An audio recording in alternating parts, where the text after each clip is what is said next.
function, pumping and dumping, manipulate the market, flooded from the darknet, flooded from the deep web, keep it a secret. Every exchange got the nerdy brains trading on the frequent.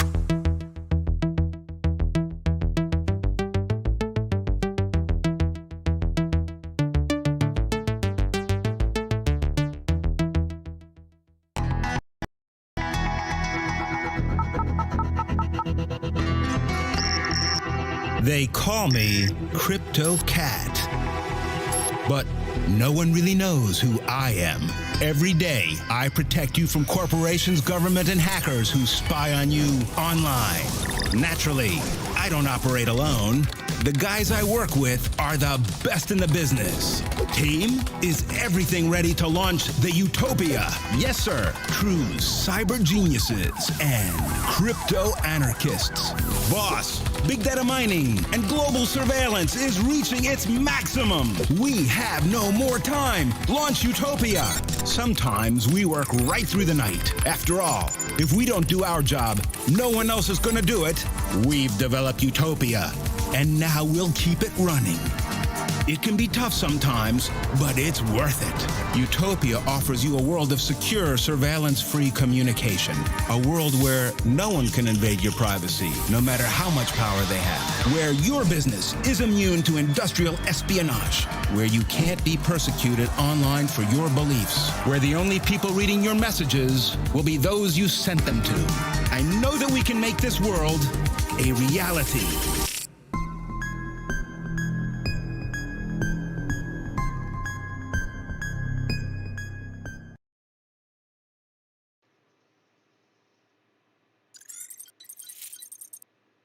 Hello everyone here, give us a moment. We're just trying to make sure that all the audio is coming in correctly, so I know I'm a bit late because, oh boy, Linux updates, but let's see what's going on. Okay, I think the volume is good enough here. Let me just double check. Okay, I think this works. Hi everyone out there on the interwebs. Welcome to the DCG 201 live stream. We are known as DCG 201, formerly known as DEF CON 201 or DC 201. We are a computer hacker, hobbyist, tinkerer, maker organization. Just all sort of crazy hacks, physical and digital. If you ever heard the term hacker on the news like you have recently, hit F12 for respects, but seriously, don't hit F12 yet. It's an inside joke. But we are a computer hacker group, subset of DEF CON groups from the DEF CON Hacking Convention in Las Vegas. And these DEF CON groups happen across the world in the United States, including us, which we're located thanks to the 201 area code in New Jersey, particularly Jersey City, New Jersey.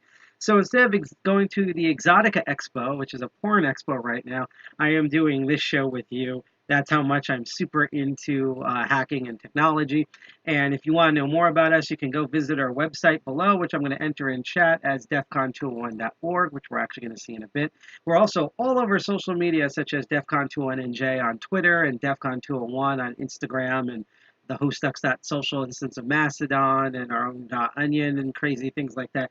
If you want to know all the social medias and you're too lazy for some reason to go to our website, here's a giant master list of all of our social media stuff.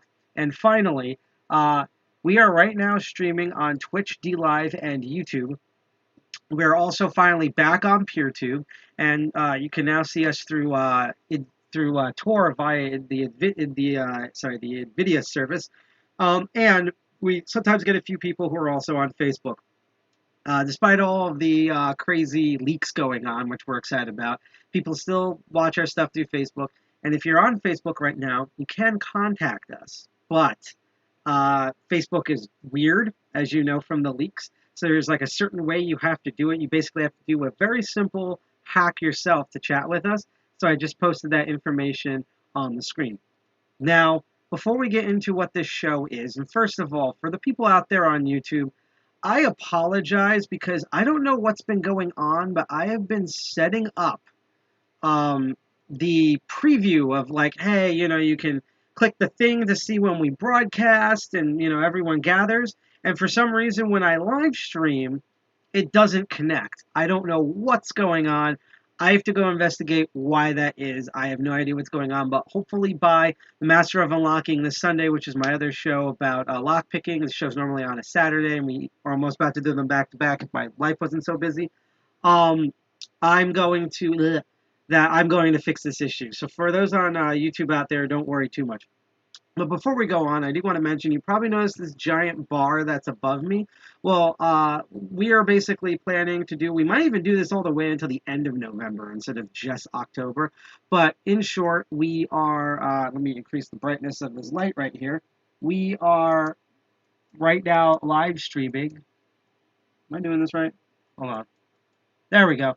We are, why isn't this brightness increasing? We are live streaming for charity. In particular, we are live streaming for the Children's Miracle Network hospitals, which are a network of hospitals across the United States and in Canada that reinforce children's hospitals and children's pediatric centers to help children of all sorts of illnesses, whether they're mental illnesses, growth deficiencies, COVID, not COVID, injuries, all that sort of stuff. And we're particularly focusing on the children's specialty hospitals in New Jersey. There's 14 of them. They do fantastic work. All medical stuff is horribly underfunded right now, especially during the plague, never mind the fact that we're in the United States. We're trying to raise $600, but even if we don't make our goal, even if, I would love for someone to donate during the stream, but even if we only make the $40 that's currently up there, with the highest bidder so far being Binary Badger. I know another group who donated is the Blacks for Cybersecurity, which thank you both for those donations. And if you want to donate $1 or $5 or drop $1 million on us, there's multiple different ways to do it. If you are on Twitch, we have a widget that can scroll below where you can go and fundraise while you watch the live stream. We also have this QR code that we pray is, because we tested ourselves, this is not a malware hack for your phone. It's an actual QR code that will redirect to our donate page.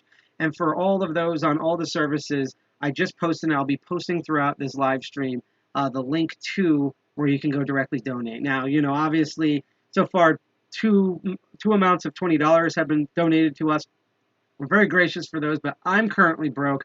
I know it's like being broke, so you don't have to donate $20 to $50 or $100. You could just donate $1 or $3 or $5. And every time we've done this for our charity runs before, those add up, and that's what ends up counting. So just putting that out there that you don't need to break the bank. And we handle all the donations through Tiltify, which is a reputable charity donation service. So we don't touch any of the money. You're not sending this to some odd offshore PayPal account like the way Amazon does. This is all done legit because we're hackers. We like to do things legit. Right, Hacker Buddha? Right, Hacker Buddha. So what is this show about? Well, in addition to our third Friday of every month's meetings, which we did have one last Friday, the previous Friday, but there was a computer technical error. Basically, someone forgot the power cable for the laptop, and we weren't able to live stream that. But the people who met up in person had a great time. We're going to go super all out in November to make up for that. But we also have multiple live stream shows. And I actually have 2 live stream shows that seems to be tugging through this October. One is Master of Unlocking, which is going to happen this Sunday at 8 p.m. Eastern Standard Time, where I teach lock sport and how to pick locks and lock security and what to look out for and things like that. And the other show is this show, Crypto Barons. And in this show, we like to look at cryptocurrencies and blockchain technologies as technologies. Yes, we're interested in market stuff. Yes, we a lot of times cover the social aspects of things. We're going to get into that in a bit. But we like to look at them as actual tech. So one, we like to point out, and this is going to relate to what we're doing in today's episode, scams and snake oil stuff. There's a lot of that, especially with the NFT stuff going on. And we covered NFT technology in the past, and it's all crazy and everything. But the other thing about this is we also like to see, hey, this is an open source project, right? Which we're going to get into in a moment.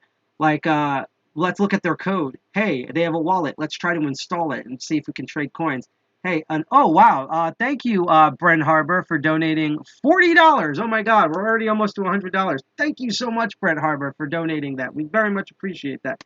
As you saw, there's little notifications. I don't know why the other notification's not working, but there are notifications for when people donate. And when you also follow us on Twitch D Live or YouTube, we also get those prompts as well, and we cheer you on. Thank you so much, Brandon Harbor, for donating. I hope you're not part of the Utopia team because, the other thing about this show is since we're not sponsored by any cryptocurrency networks or foundations or whatever, Just like the Master of Unlocking show, just like our meetings, we say whatever the hell we want. We call it as it is. Sometimes we make mistakes on the show, but like we're not gonna like talk good about Monero because Monero sponsors us. Monero doesn't. Even if they did, we'd be like completely honest about their stuff.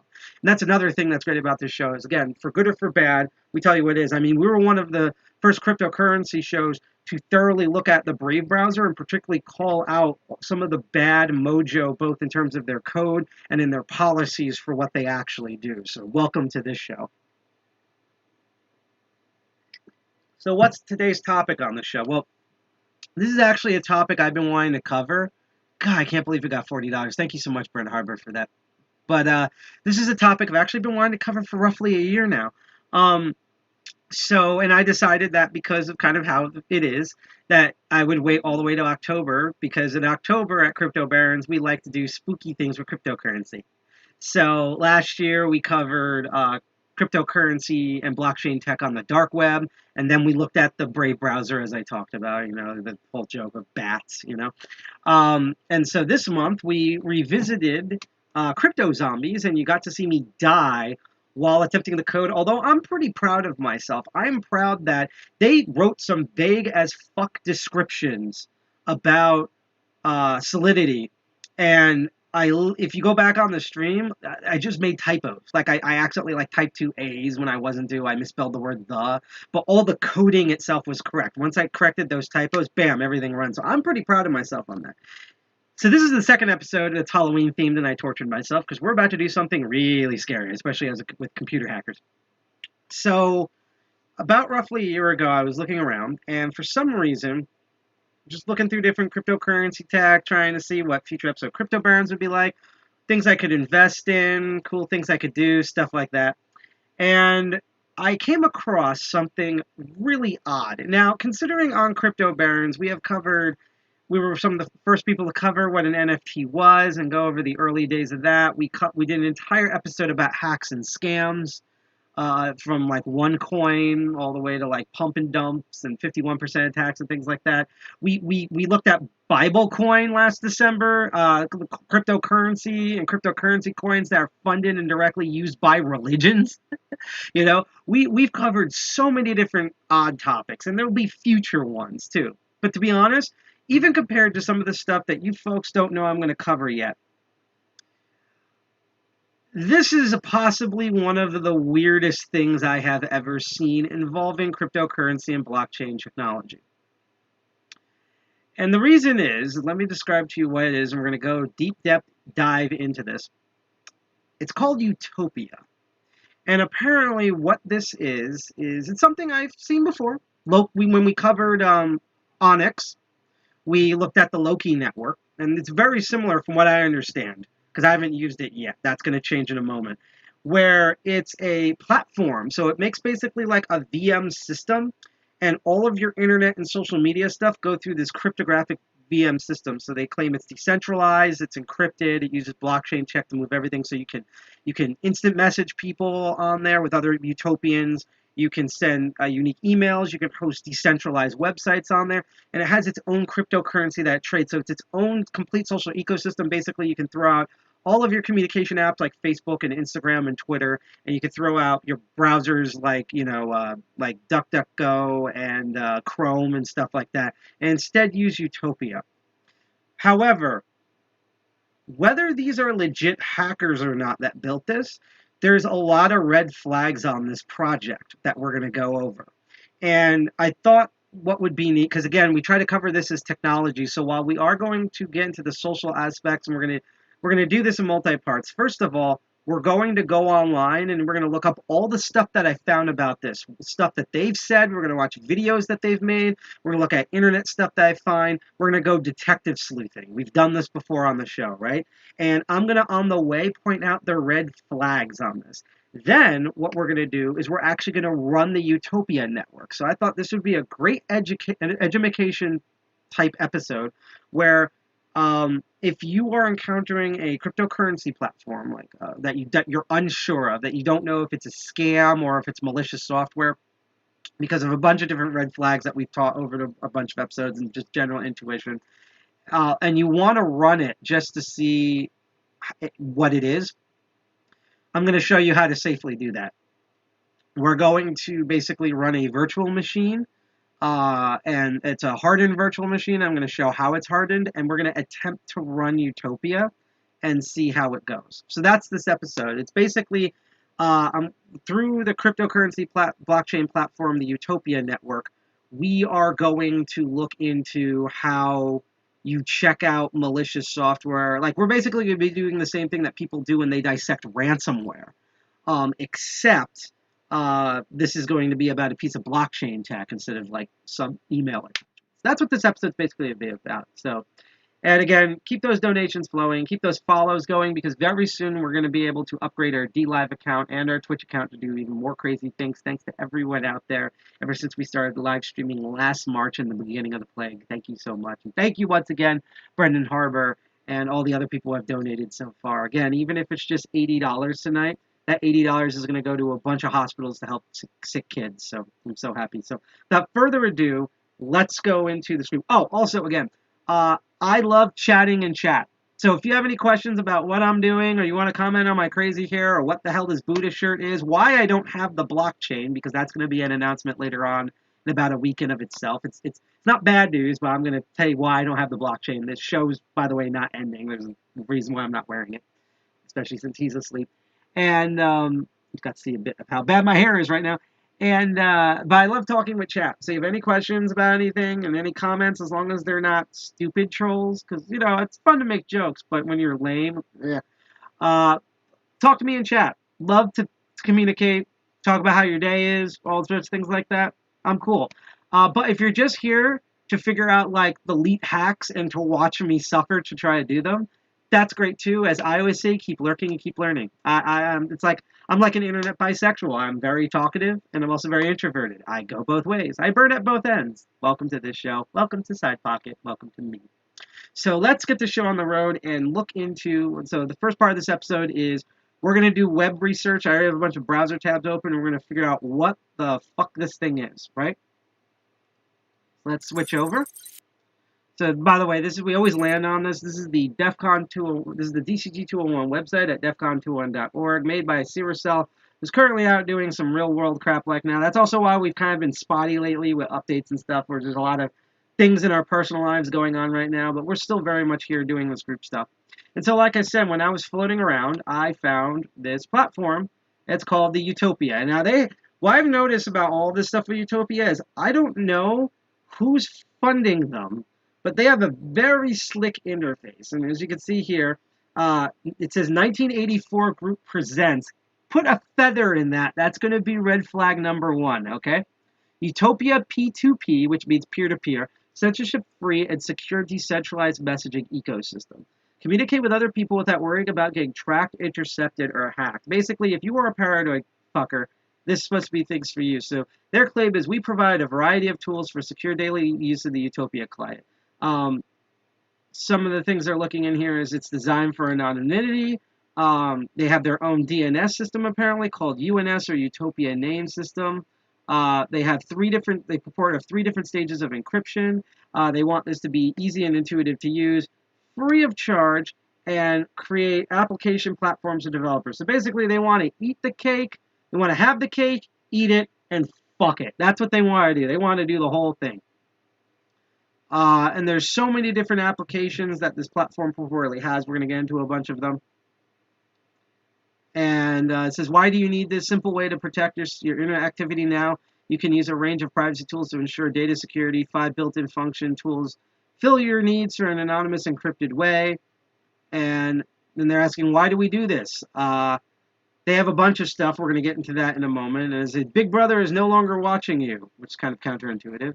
And, which is very unique to this whole platform, is that they have their own internal privacy coin called Crypton, spelled with a C instead of a K. So it's nothing to do with Superman, but it's called Crypton. And it says the foundation of Utopia's economy is an internal cryptocurrency, Crypton. Users can buy, sell, exchange, or mine coins via special built-in tools. And there's also other cool peer-to-peer features.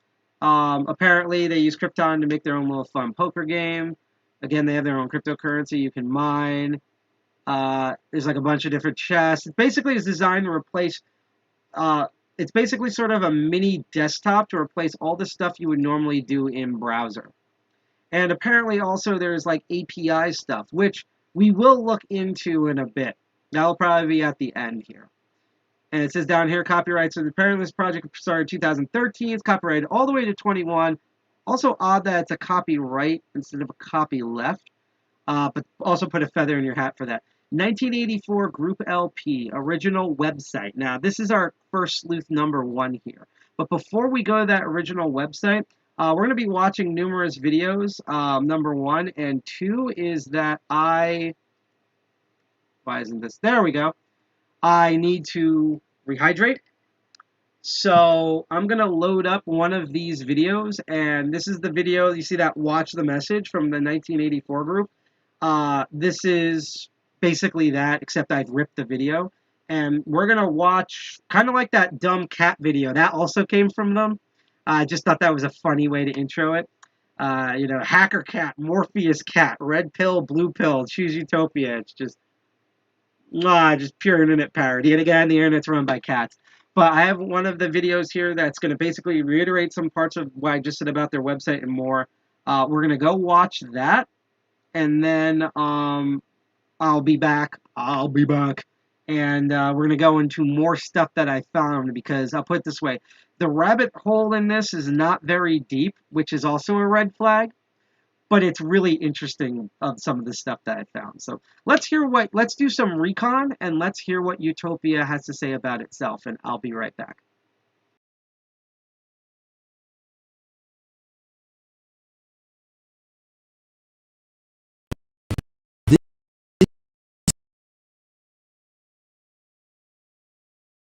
This is a message from the 984 group. Today, you are more vulnerable than ever before. Governments of all developed full control over activity, internet staff, cooperation with IT companies, surveillance and collection of private data. All your weaknesses and preferences are known. Your emails, instant messages, social networks, phone calls, your movements, and precise locations are all known. Everything is recorded, stored, and analyzed so that large corporations can continue to earn billions of dollars by monetizing your preferences. And the ruling class can remain capable of destroying anyone who does not seem trustworthy. There are gigabytes of dirt stored on you. There's something juicy about everyone. Secret exchanges with your lover, hot photos and videos from private chat rooms, careless statements in personal messages. None of us are saints, but now all of your activities are being documented. Would you be happy if all your secret searches suddenly became known to the public? But the internet seemed so convenient and secure in the beginning, didn't it? It's time to cast off your chains. Now, you are able to regain your fight for freedom and security on the web with Utopia, a decentralized P2P network built by real crypto anarchists. A decentralized network cannot be controlled, which makes it very powerful. With Utopia, you get a secure messenger, secure email, and a network for secure storage and transfer of files. An encrypted message cannot be intercepted and read. It cannot be traced back to its destination. Both the sender and the recipient of the message remain completely anonymous, their identities fully protected. Freedom is not given, it has to be taken.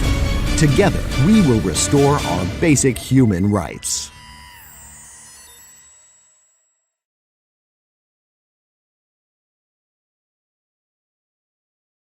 Hey everybody.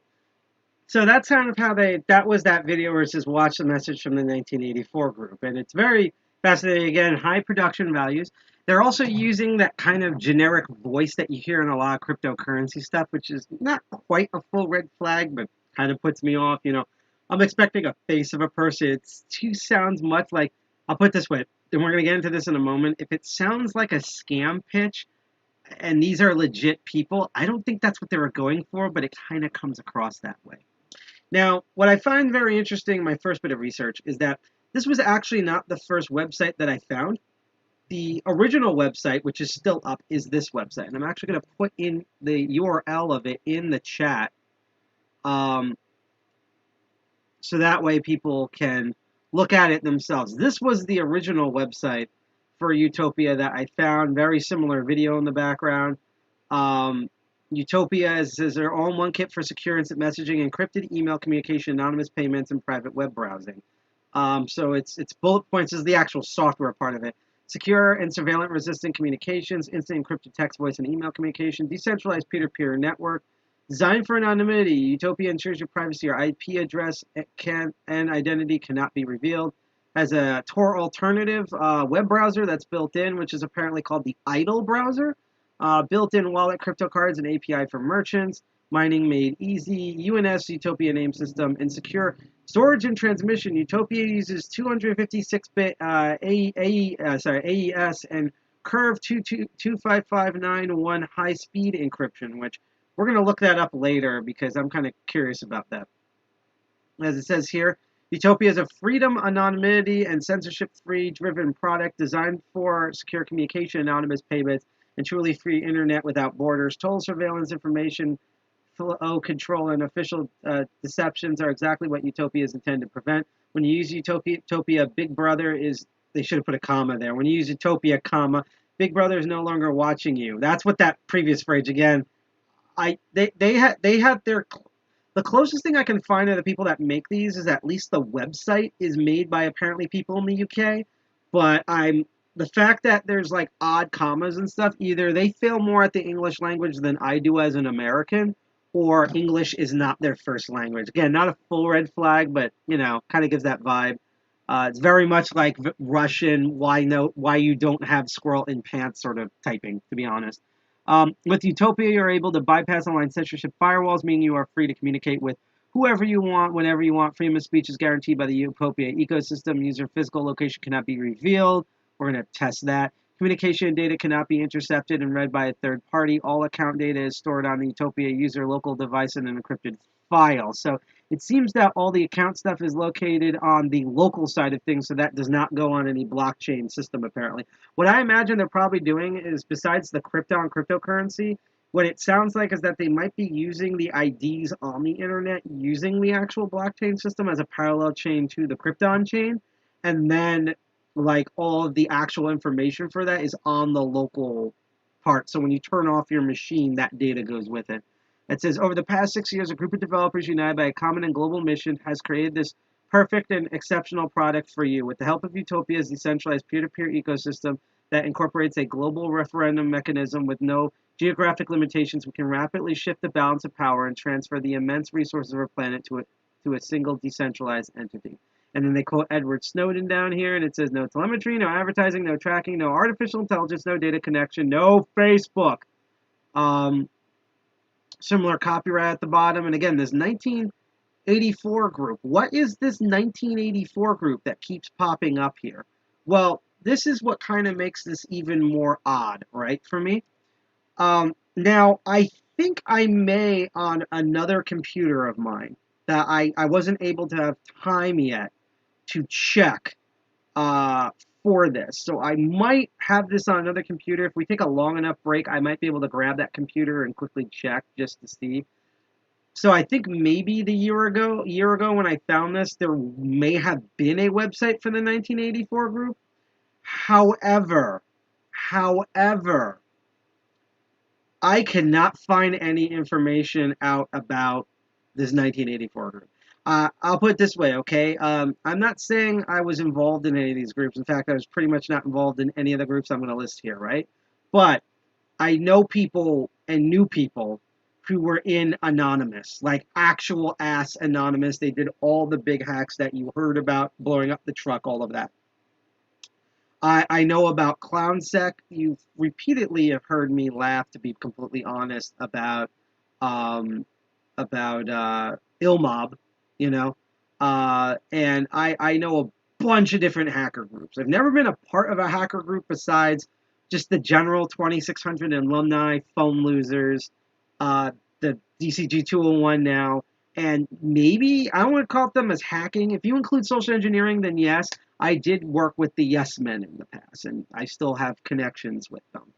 However, I had never heard of a 1984 group, and when I've looked them up, I haven't been able to find anything. Now, again, I may have had their older website on a different computer. I can possibly check that this episode. If not, check our social media.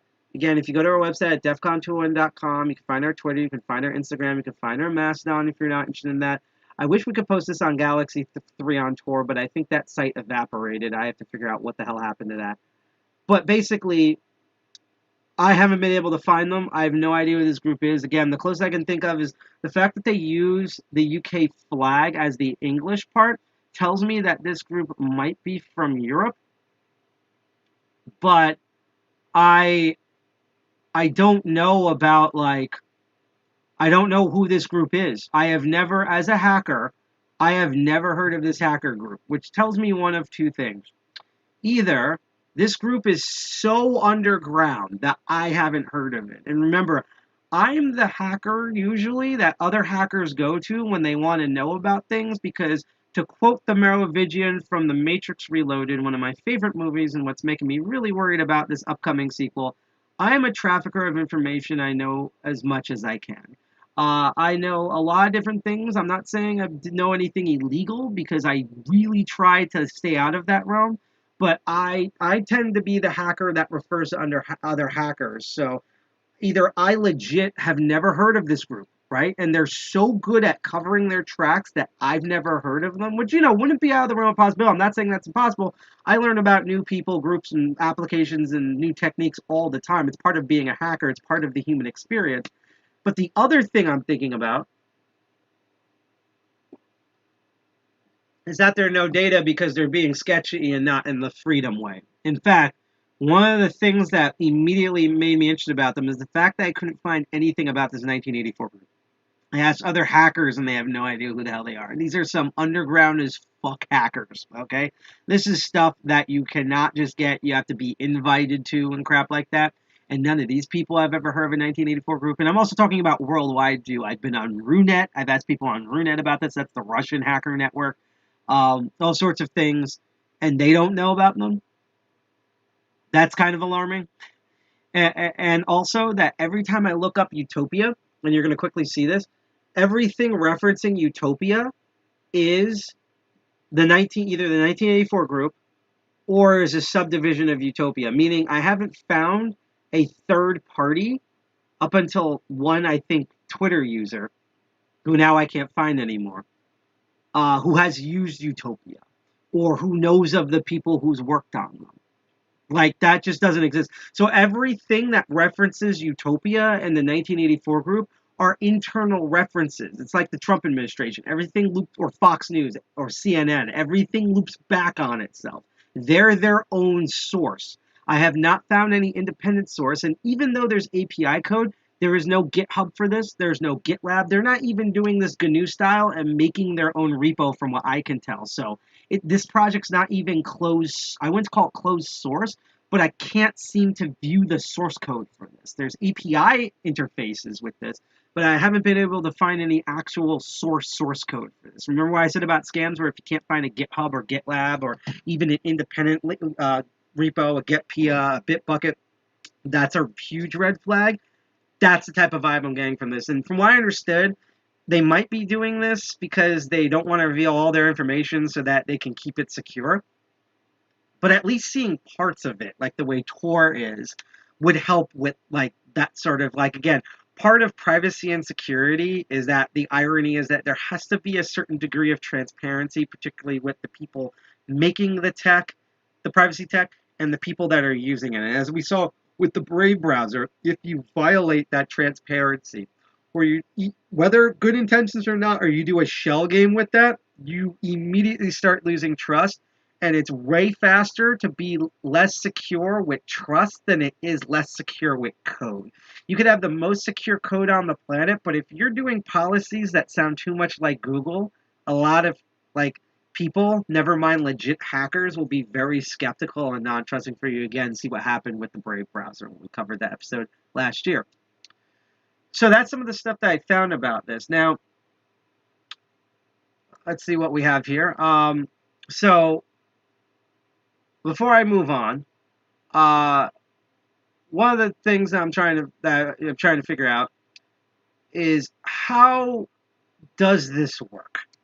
As this article says here, which is from Hackology, how Utopia's ecosystem ensures top-notch user privacy and control. This is by Dr. Hack. Cool name, by the way. So apparently, one thing that it does is it uses a peer-to-peer network, as we've seen when the entire United States internet got hacked very recently. Facebook was the biggest nosedive in that, and that's because it is a centralized network. I think the funniest thing that came out of that was that they literally sent physical technicians down to their San Francisco physical data center to turn the servers on and off again. So you know that meme of like, when you're doing troubleshooting with computers, have you tried turning it on and off again? They legit did that to get Facebook back online. We live in such a bad reality that all the jokes now are actual techniques. So, yay. God, thinking of that makes me wish this water was real juice. So using a peer-to-peer network, which we covered in the past, where basically each computer only talks to each other, it doesn't talk to a server, is one way it does this. So apparently here, let's look at the Utopia ecosystem privacy techniques here. So let's see. Utopia independently performs necessary search for initial peers in the following ways. So it says Utopia will make IP and DNS resolve predefined IP addresses in the distribution and will try to obtain a list of available peers from them. If the IP address data is blocked by censorship, Utopia proceeds the next step, the UDP method, specifically the broadcast of requests to connect to the local subnet nodes. If that doesn't work, the Utopia client will scan the internet in search of a pre-placed images in which the IP address of the initial peers are encrypted. No one will be able to prohibit posting pictures to the World Wide Web. Utopia also provides additional methods for connection. The Utopia client searches for Bitcoin transactions. That's interesting. The initial IP address of the peers are encoded in various transaction amounts, an approach used by another cryptocurrency, NXT. It'll put a feather in the hat for that. Let me just copy pasta that because I didn't see that one earlier. That's going to be fascinating later on. What has been described thus far is merely a partial list of methods used by a software client and a blah, blah, blah. So what they're saying here is basically it uses a bunch of different methods initially with its bootstrap to look for locations on its network peer-to-peer. So it looks, it looks first for the IP DNS. Then it looks for the UDP local method. Then it will scan the internet of pre-placed images of the IP address where they're encrypted. And then it will search for actual blockchain transactions on the Bitcoin network. So that's fascinating. Let's see. Utopia ecosystem network encryption.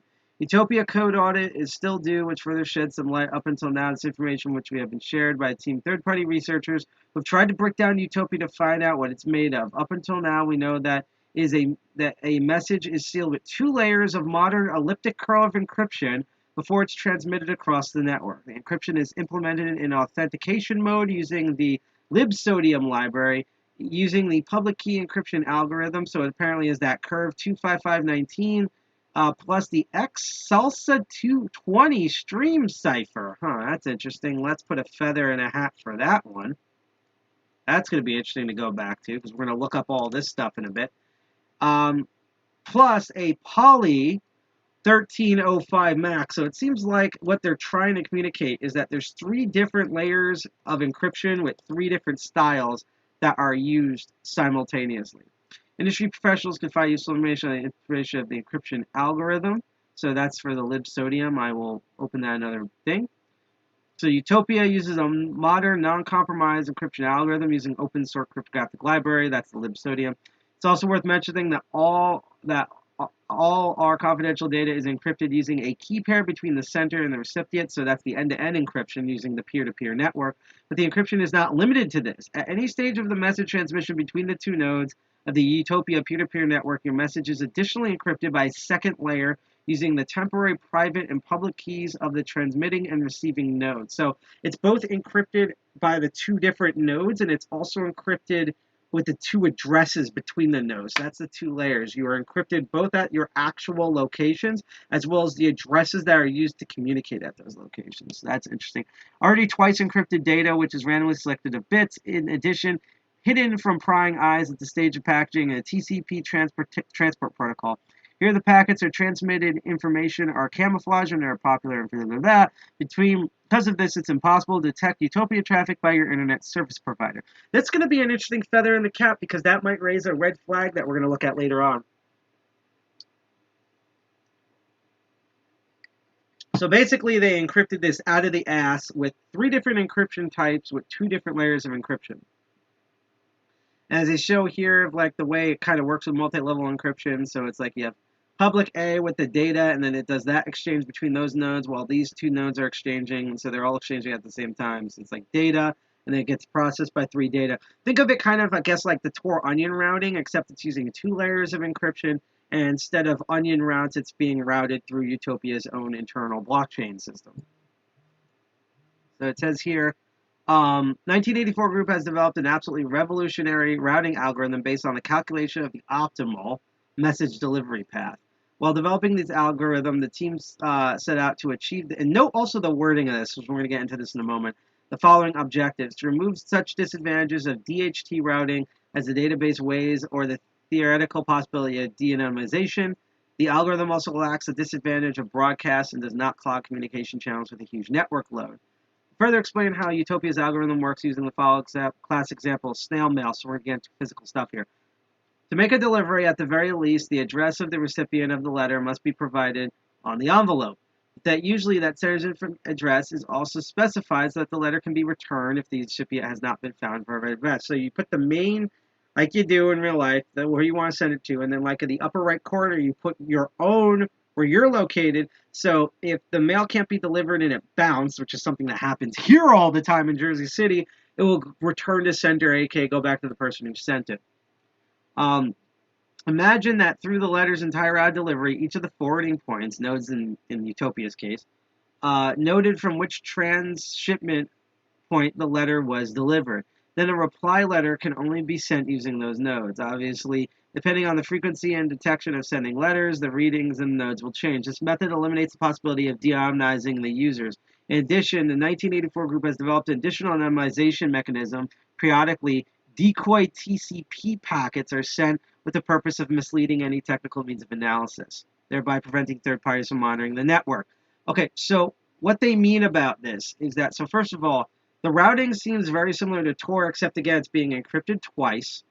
And one of the big problems with Tor is that if you compromise the first node, all the previous routing transactions on the next three or more routes are poisoned because you can then figure out what the original sender was. Apparently, every time it hits a node, it also changes the return address. So that's apparently their way, like a heart valve, preventing from figuring what the current address was, even at the initial deployment. Again, that's why apparently, I guess, the addresses are different from the account. So once it gets to your address and it's encrypted a second time, that's going to be the return to sender point, not your own account. So that's how they prevent that core problem of poisoning the first node.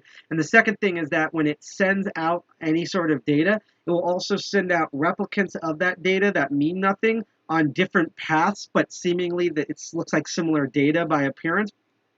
Basically, as I said, decoy packets to mislead. So basically, in order to figure out which packet was real, you would have to track and compromise all the packets. And as I say here, one drawback of this is that it uses a higher amount of data, but there is a mode to select a low data mode that lowers your protection but routes things faster, honestly kind of similar to Tor. They also write here that the routing algorithm narrows the address space of nodes from 256 bits to 128 bits. This means that both the sender and receiver are hidden from any prying eyes among the 128 other nodes on the Utopia network. So basically the space is so small that it's very hard for the further away nodes to notice the transfer. It's really only the nodes that are directly next to it. As I said, this way it will not be possible to determine the identity of the communicating parties. Basically, they reduce the amount of bits so that it's a whisper instead of yelling.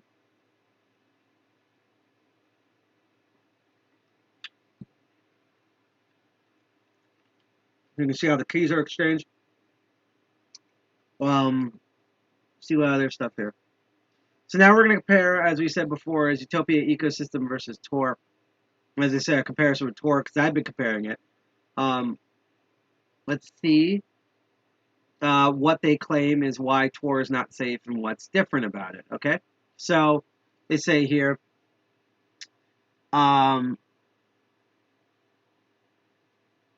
if there, it says, rumors about its absolute security are greatly exaggerated. They mean Tor, which, by the way, Tor never claims that they are absolutely secure. That comes from people overhyping the network and simplifying the concept of it, which is fine, perfectly fine, actually, when you want to get like people who are very unfamiliar with computers to be more secure.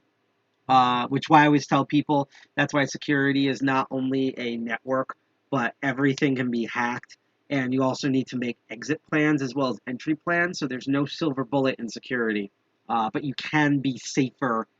You can be more safer and less safer. Let's put it that way. So they say if there is no encryption when connecting the input and output node, it is impossible to ensure sufficient secure data transfer and user anonymity. The input node knows the real IP address of the user, and the outgoing node can accumulate all the data except for the IP node. Regardless of the selected module's operation, a large amount of data can be available to various people and organizations. Also, the use of Tor is perfectly visible by any traffic analysis tool. Therefore, your internet provider knows when you are using Tor. This means that at the request of state agencies, providers can hand over all the records who performed a specific activity using what device and network address and at what time, and particularly if the Tor network was used. So the thing about with Tor, again, is that while they can hold over the data of when you use Tor, if you connect to Tor properly and accurately, they can only tell when you've used Tor. They cannot tell you where you're going, again, unless the entry nodes were poisoned.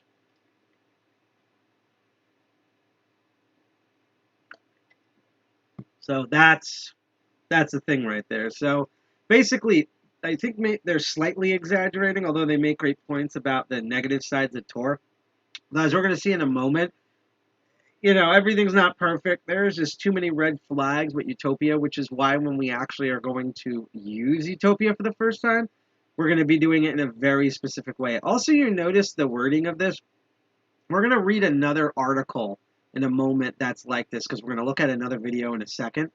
But I kind of noticed that with these videos, that even when they bring up negative stuff about Utopia, it's never explained in such a great detail like the way a thorough, actual, like, independent audit breakdown would do. And the other odd thing about it is that, as it says, they use like plural terms when writing this. So I'm not saying there's aliens, but aliens.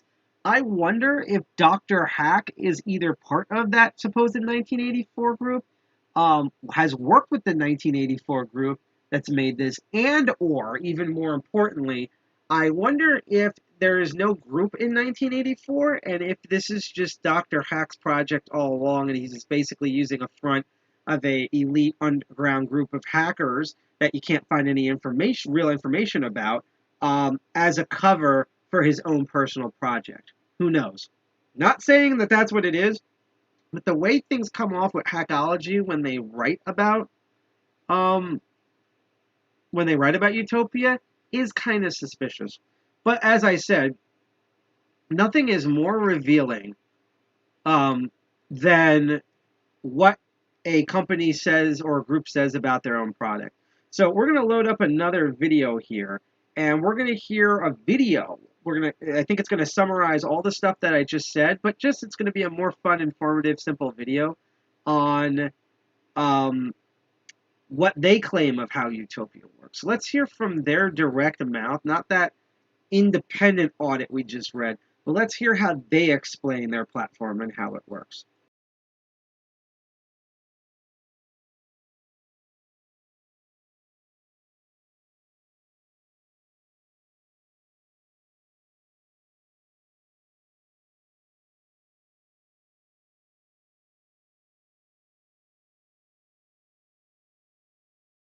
Welcome to Utopia, a new completely anonymous P2P ecosystem. Most other applications operate via a standard client-server architecture, with the major drawback Decentralization.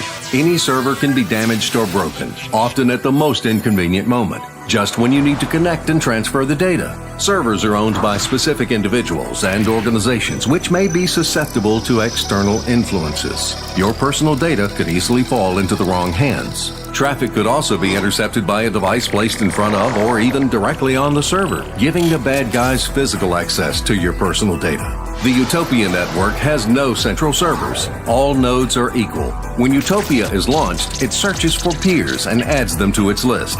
That means that when you launch the app, you will be joining a huge peer-to-peer network, allowing decentralized data transfer to occur. Let's say you are user A.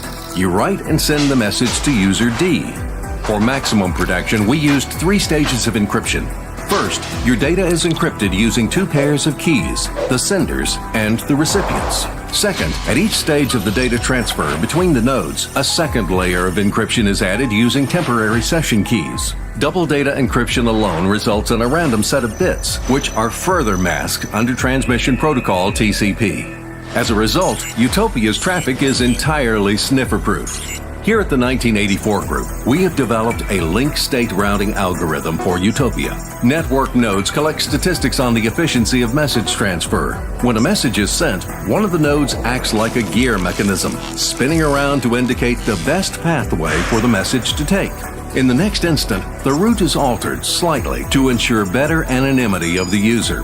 The routing algorithm narrows down the address area for network nodes from 256 to 128 bits. Both the sender and the recipient are hidden in 2 to the power of 128 other Utopia Network nodes with the same address. In addition, decoy TCP packets are periodically sent out to further mask the intended direction of message transfer. It is virtually impossible to uncover your true identity, and no one will be able to decrypt your messages except the intended recipient.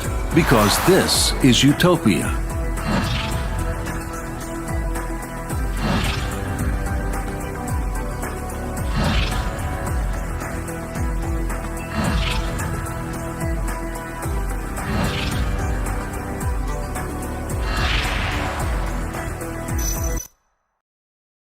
So again, something that disturbs me about this is that they basically recap, like I thought, all the stuff that we said about what we wrote in that independent audit that seems to reference itself. Again, red flag. And the other thing that bothers me about this is that they said the word sniffer-proof. Now, the reason why this disturbs me is because, again, when we talk about hackers,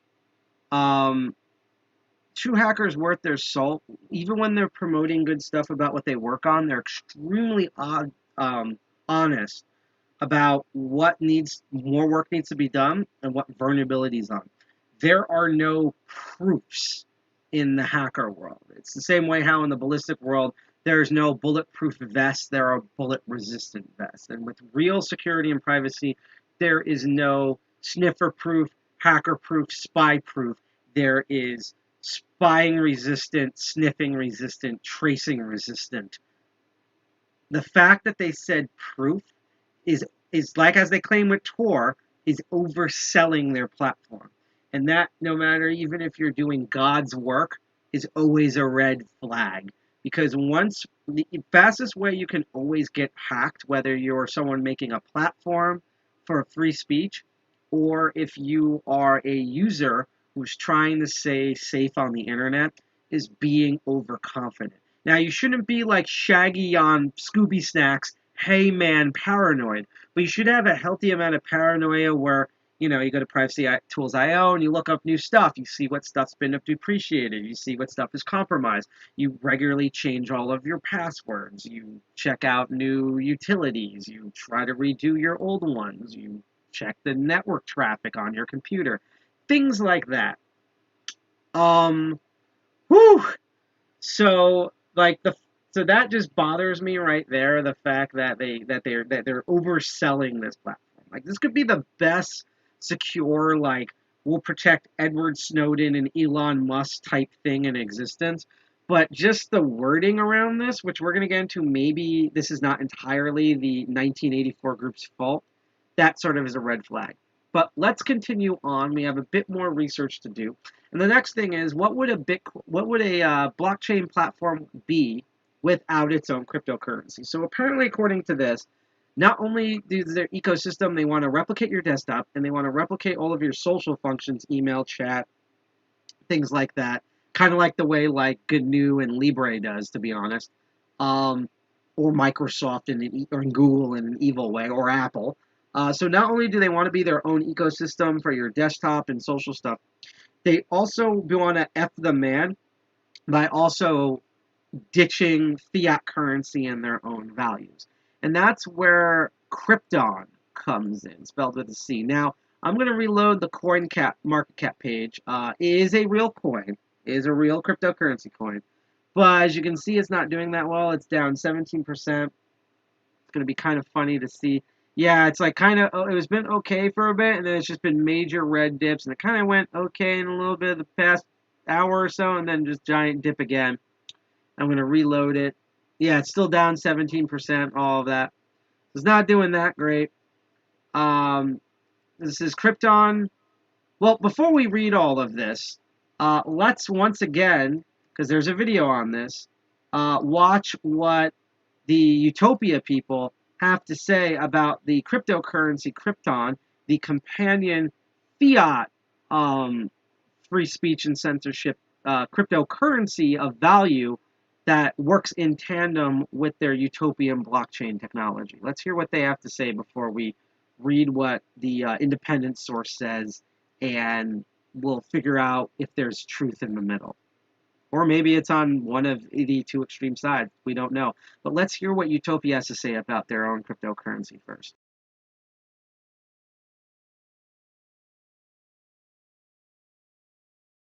We want to tell you about Crypton, the payment system of the future.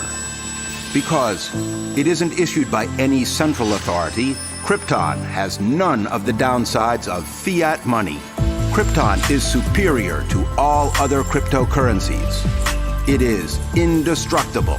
Transactions are instant, and the exchange rate is automatically supported by the Utopia ecosystem. Crypton is immune to the volatility of international markets. Essentially, it is a new global reserve currency. Secure, high-tech, convenient. Crypton is built on a decentralized network, Utopia, which guarantees 100% privacy. No one can see your balance. Transactions cannot be tracked, and both payers and payees are completely anonymous. Advanced cryptographic algorithms rule out the possibility of human error or hacking. All data is distributed between the users of Utopia's P2P system. Users receive rewards for supporting the network. All you need to do is launch Utopia and stay online. As a result, your wallet will be regularly topped up with rewards in Cryptons. When you create an account with Utopia, you receive a personal key which gives you access to your balance, cards, email, messenger, and other features of the ecosystem. Crypton is the ideal way to store your assets. It is a safe haven, independent of the financial turmoil of global markets. With crypto cards driven by Crypton, you can make any purchase and send or receive payments quickly, easily, and securely. Your Cryptons will belong to you rather than sitting in a bank account as a high-risk investment. With Crypton, there is no limit on the amount or value of transactions you can perform. It's the ideal payment system for businesses of any size. Crypton is the ideal payment system for you. Welcome to the future.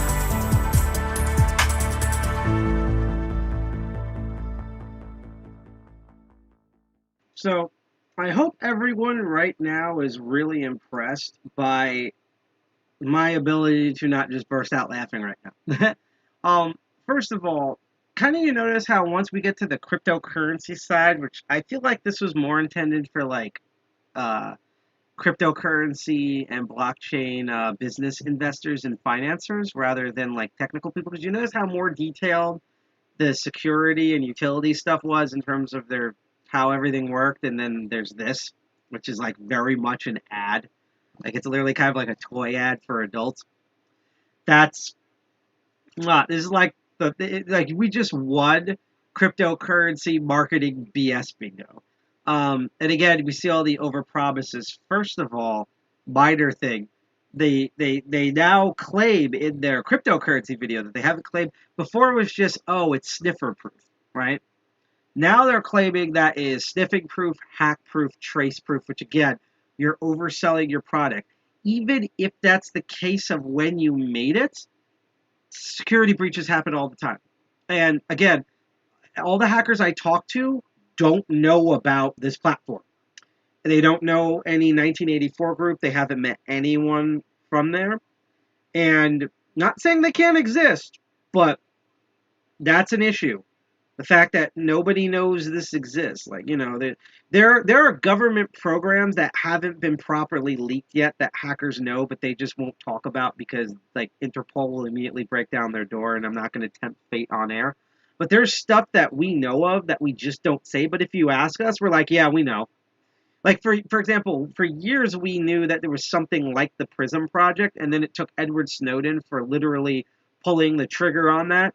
And so it was less of like, oh, wow, all this terrible stuff. And for hackers, it was like, cool, legit evidence of the thing that we already figured out that they do. You know, so like it's definitive proof instead of we believe it's true, we have evidence it's true, but we don't have like conclusive proof. Here's the conclusive proof. So the fact that nobody knows about this is kind of odd, and again, that they're now saying that it's like hack proof and stuff. And again, even if this is for investors, you're kind of overselling the platform. The second thing is how the video, and I know this is a marketing video. Again, it's probably for cryptocurrency investors. This is for the wannabe Elon Musk, the wannabe Justin Chens of the world. But all the benefits that they said of Crypton itself is all stuff that you can find in most base cryptocurrencies. Most cryptocurrencies, shitcoins and proper coins, are decentralized. Most cryptocurrencies use a blockchain and encryption. Most cryptocurrencies, unless they're a stable coin, and apparently Utopia has recently also made their own stable coin, or maybe even updrafted Crypton into a stable coin, that they're independent from fiat banks and banking systems. So they didn't really get to list outside of the Utopia platform, and maybe that's the hook point about what makes Crypton unique in of itself. Now, I guess maybe because you're sending this through the Crypton network, that multiple layer of encryption thing that we followed, maybe that's the bullet, but that was not mentioned here. They just mentioned that Utopia is just this whole thing. They didn't mention of like the triple encryption or whatever, or that's the hook. So all we have to base off on is what they said about the coin itself, and nothing stands out because the coin just sounds like it's let's acronym this. It's Crypton by the emission of their own video sounds like YANCC, or yet another cryptocurrency. That's what it just sounds like. All the features, you can find this stuff in Monero, you can find it in Litecoin, you can find it in Mimblewimbo, BAT, all the stuff that we've covered except for Libra, which was formerly DM. This is all the base descriptions of these. So nothing's really standing out here. And again, the overhyping in that is kind of a red flag. And maybe the market with this sad price, like it's struggling, might reflect that. So yeah, it seems from the description here, Crypton, which is also known as CRP. And again, I will share this page in our chat so you can follow along. I also want to remind people again that if you like the content you can see, you can like, follow, and subscribe on Twitch, DLive, and YouTube. That's what we are mainly streaming on, although also, hi everyone out there on PeerTube, on Diode Zone. You guys are awesome. I'm so glad we're back on Diode Zone, and my condolences for everyone watching on Facebook. But if you notice the giant bar above me, in addition to the instant reward that pops up, which is a way you can earn cryptocurrency and thus actual money while watching the show, we are trying to raise money for the Children's Miracle Network hospitals, which are a ton of hospitals and pediatric wings for hospitals across the United States and Canada. Essentially, we're trying to raise money for sick kids. In the United States, because we are a third world country that pretends to be a first world country, hospitals are overstaffed and underfunded for adults, especially for kids and underinsured. And after this and during this pandemic, the crappy system has gotten even crappier. It's basically we are rolling our own crypto on Gentoo, and then here comes fucking Stuxnet 2.0 on our ass, and that's what's been happening basically with with children's hospitals and pediatric wings across the United States. So we're going to try to raise by the end of November, near the end of November or mid-November, $600. Right now we have 80 with Brendan Harbour as our top donator. Again, thank you for that $40. But every dollar counts. You don't have to send $40 or $20. You can send $1 or $5. I know it's like being broke. I could probably only send $5 for this myself, which I plan to do at the end of our donation run. But that's just the case for this. The other thing about this is that this is handled through a third party called Tiltify.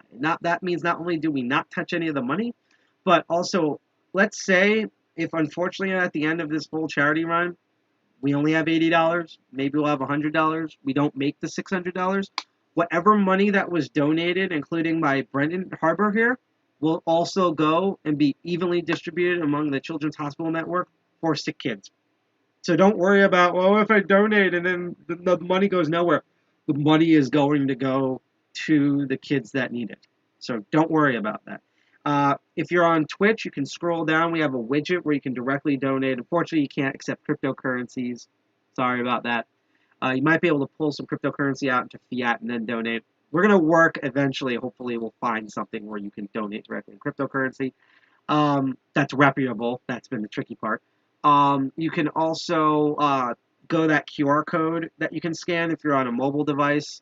And ultimately, once again, here's the link in chat where you can go directly donate. So just wanted to remind everyone that.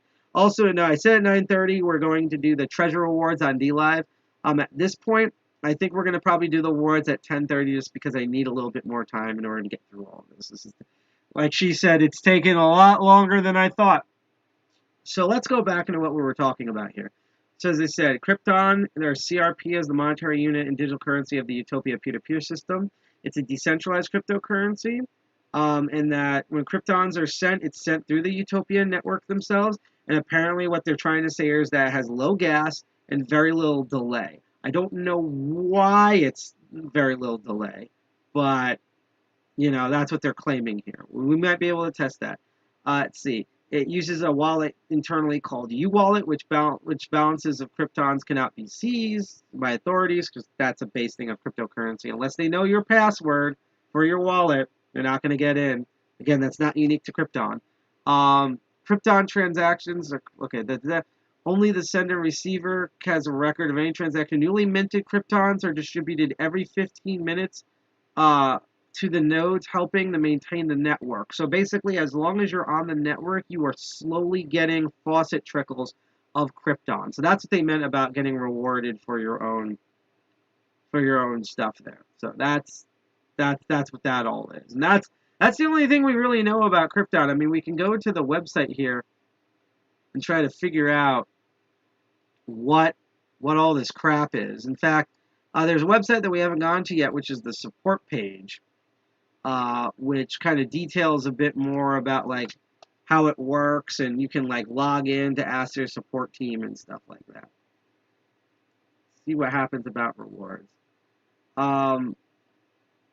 So apparently every action you take on the Utopia Network that benefits the project, such as hosting miners and stuff, you are apparently rewarded.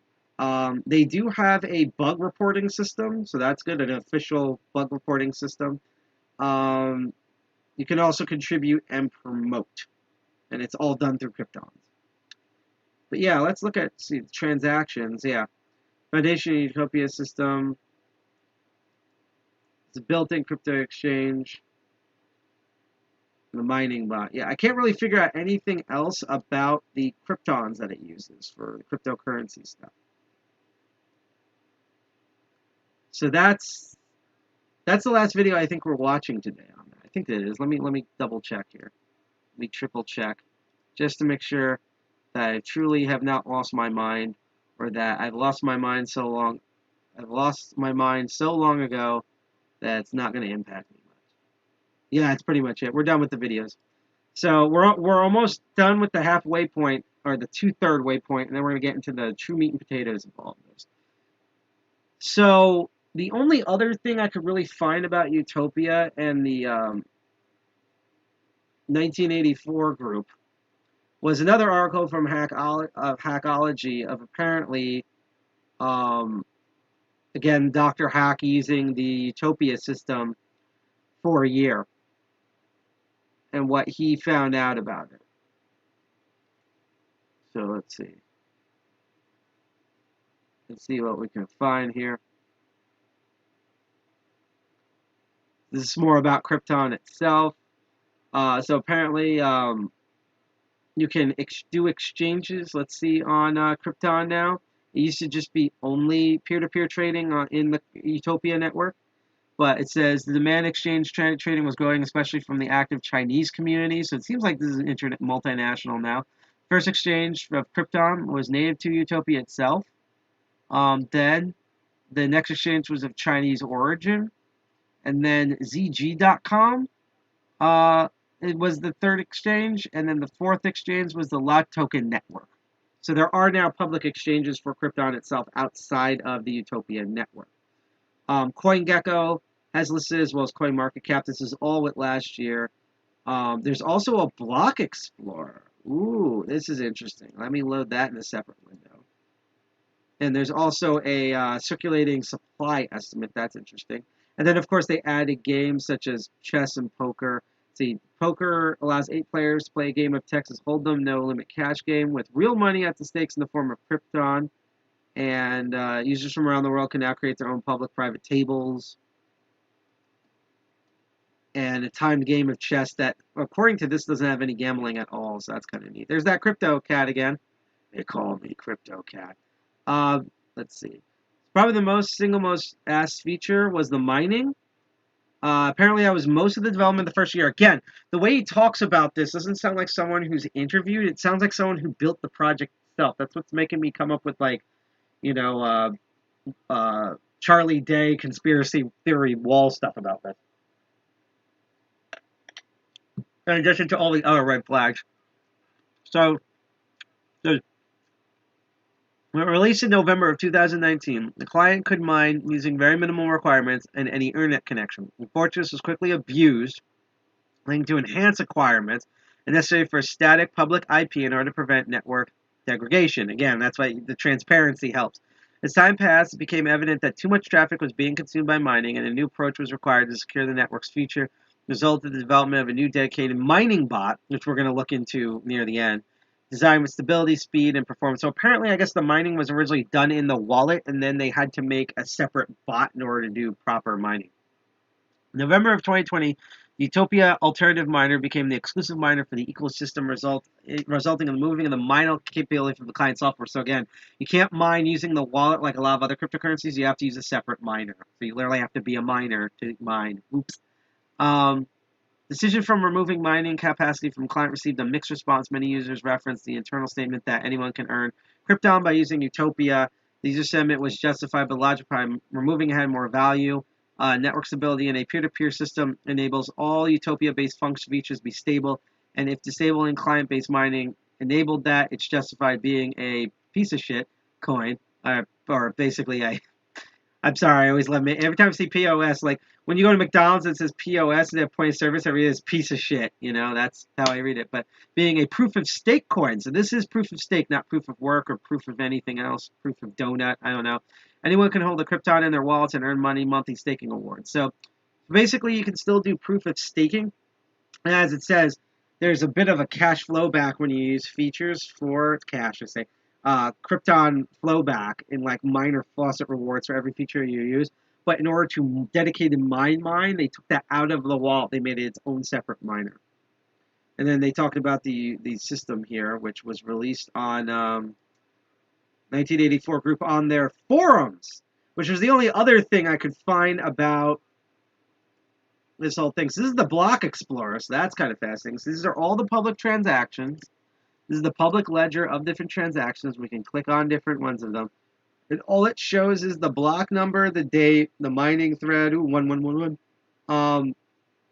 So So literally there was one a couple of minutes ago, and the reward per thread and the blocks reward, there is no names, there's no users, it's just that. I'm going to share the block explorer in the chat because I didn't even know this existed until I read the article with you guys. All of you hashes and Genesis blocks. And then the block explorer itself, which I guess has just all the different things in there. It's a subcategory. But the only other thing I could find is these goddamn forums that are floating around somewhere. I might actually have to open it at the bottom here, because I guess I forgot to open it before. Because I think I had this in my notes. Yeah, I had it in my notes because I'm dumb. But yeah, let's zoom in a bit more. So these are the forums, which is simply called UTalk, which to me sounds like something that UOrigin has. Just saying. Just saying. This does not sound like what it is. This is for the Utopia community here. Seems to be recently used. There's job opportunities, which apparently is just never open. There's general discussion. I'm sure he's related to General Chow's Chicken. There's a developer thread. Questions and help. Utopia guides, which I guess we're going to open soon. The marketplace. Articles and news. I have to make an account and post the after show on this today. Let's actually just open Utopia guides, just see what's here. See, Dr. Hack is on here. See, that's what's making me think he's the developer of this, or one of the developers. Vietnam guy. Well, they have a guide for doing the token exchange, the mining bot step-by-step guide, Docker mining. That's interesting. It seems to be more focused on Crypton, but that's the only other thing I find is these forums, these public web forums. Now, the last thing we're going to look at before we go on a short break, and then we're going to do the VM and all of that. And I don't know why this got really tiny, but this I found really fascinating. So I put Utopia in different social medias. I either found social media accounts for Utopia itself, or articles that also are part of Utopia referencing it. I could never find anything independent. So the only interesting thing I found was this Reddit post by Mr. Harrison with a 1 for a I, very elite speak. And it starts off as as it feels like an ad for Utopia itself. It seems to be like a copy pasta of all the things, how to join, blah, blah, blah. And it actually goes over some of the functions we're going to encounter. So there's a dashboard where you have all the different features here. And that's basically, it's almost like running your own VM. And then there is all this sort of stuff. There is Umail, which is alternative classic email that's done through their system. Looks very much like Thunderbird. The U-Wallet, which is the wallet for the Crypton. Crypto cards, that's interesting. This is an old article, so this is back when it had the mining, the proof of stake mining in here. The UNS system, again, that domain name system where you can kind of create your own websites. Will we ever make a DCG 201 website for this? No idea. And they show kind of the cost at the time.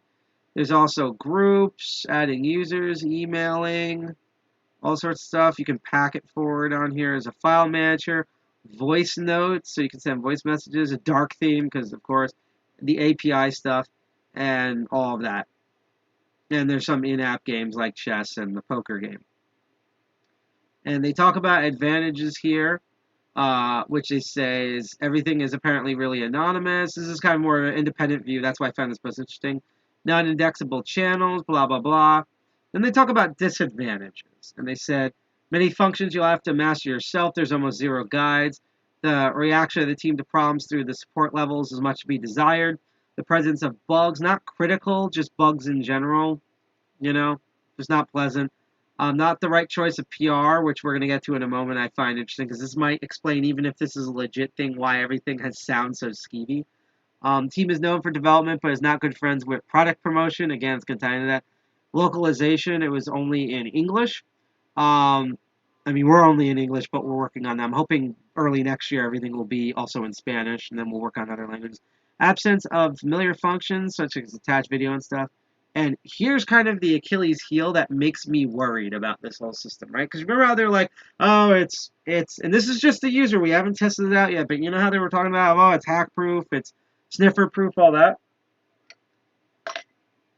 So the flaw that they say here is that all traffic from the site, even if you put it on the peer-to-peer network that Utopia uses, goes through you. And in fact, it denies anonymity.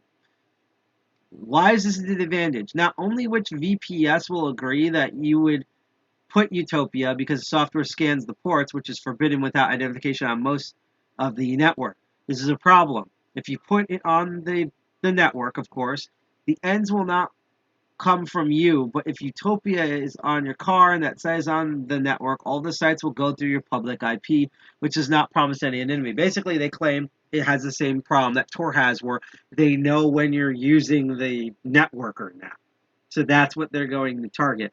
So it's technically not completely encrypted because they can still see your IP at the end because it still has to go through public internet. So again, that wouldn't be too much of a big problem, but like Tor acknowledges that that's a thing, especially if you improperly set up Tor. Again, the fact that they were overhyping this, giant red flag.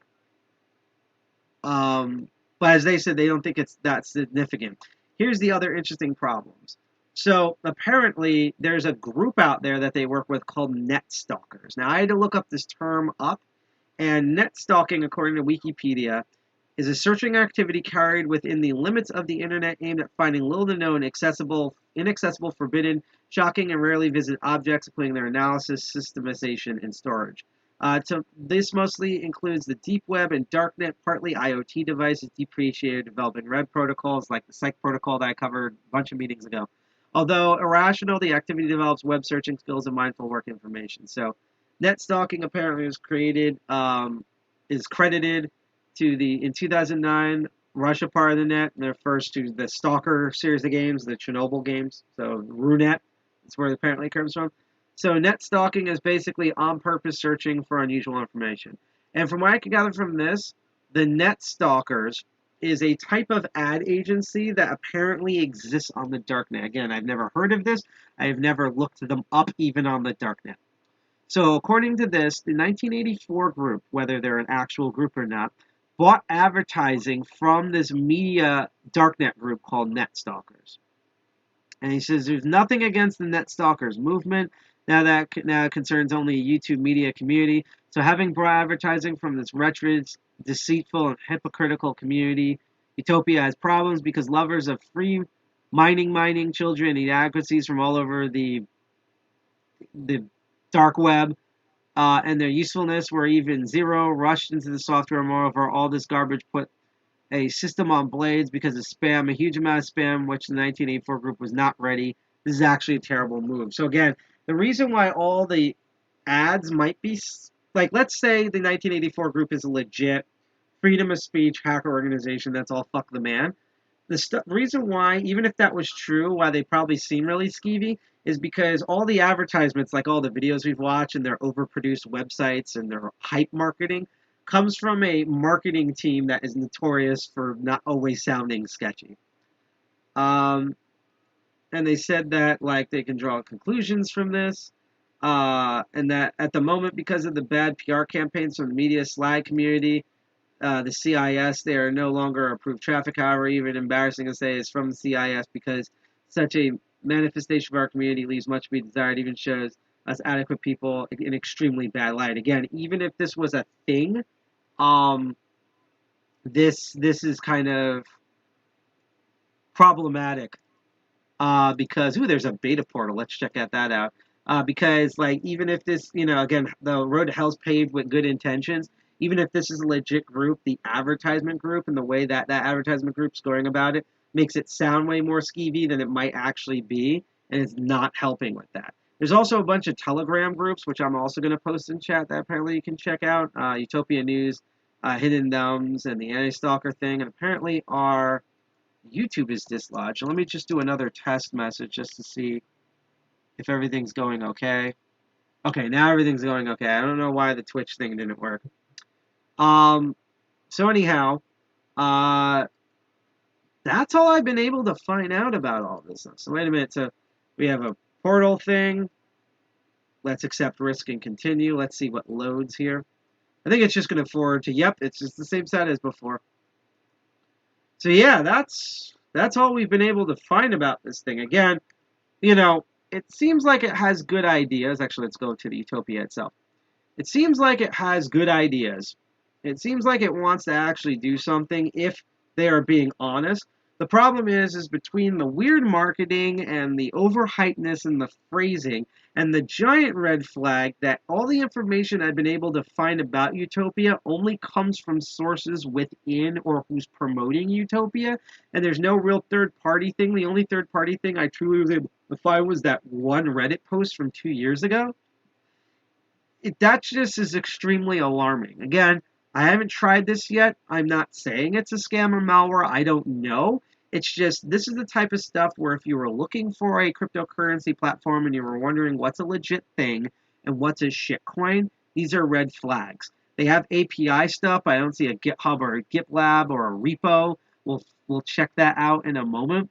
The overproductionness of the videos and the websites.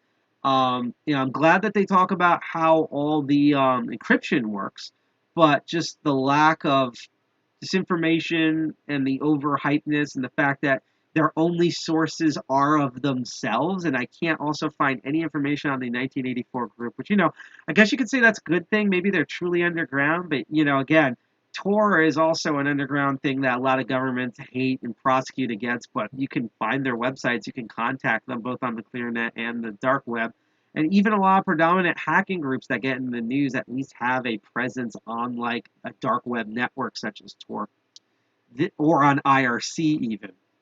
The fact that I've never heard of this group, other hackers never heard of this group, no one's talked about them. The only person who seems to have talked about them is that Dr. Hack guy, and he kind of talks about it in that way of, you ever know someone who's been involved in something, or like let's say someone who's like homosexual but hasn't come out of the closet, and they were like, so I was dating my girlfriend, and like they're hiding it but they're not doing a great job. He kind of sounds like he's one of the developers of this project and is trying to come off the fact that, oh, I'm an independent reporter, I'm not, but it's not. Again, there's just too many red flags. So let's say there's a piece of interesting tech, you want to test it out, but there's too many red flags. Should you just ignore it and never find out? How could you test for that? Well, if you give me a water break where I'm going to recharge in a bit, for the next roughly half hour, we're going to actually load up Utopia. But we're going to, think, DCG 201, think.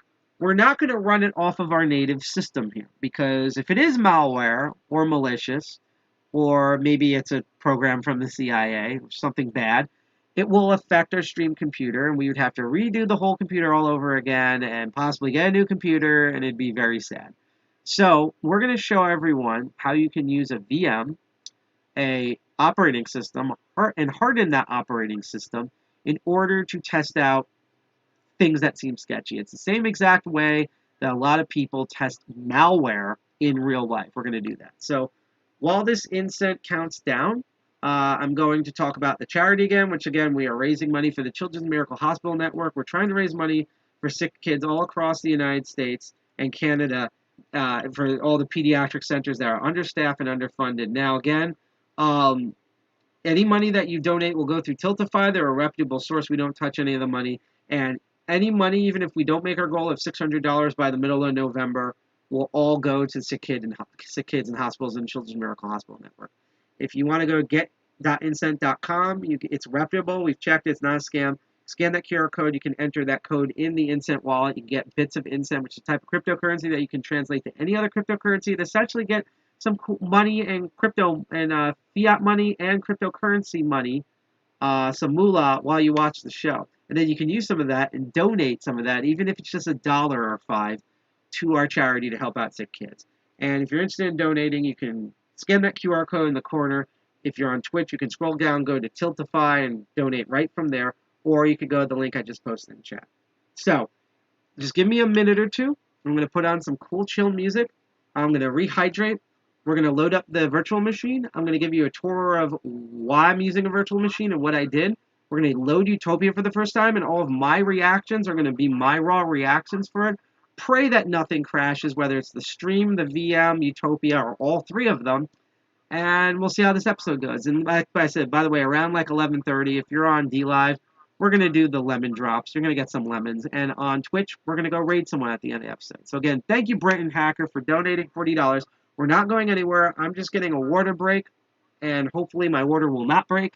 And I will be right back. And we're now going to do the tech part that I so love. Also, we'll look at some of the API code. And maybe we might load up Tor and go to an actual darknet search engine and see if we can find the 1984. Okay? We'll be right back. Hang on a moment. Enjoy the music for a bit. I will be right back with some more water and more hacks. Stay tuned.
Well, here's the sleep shop's answer.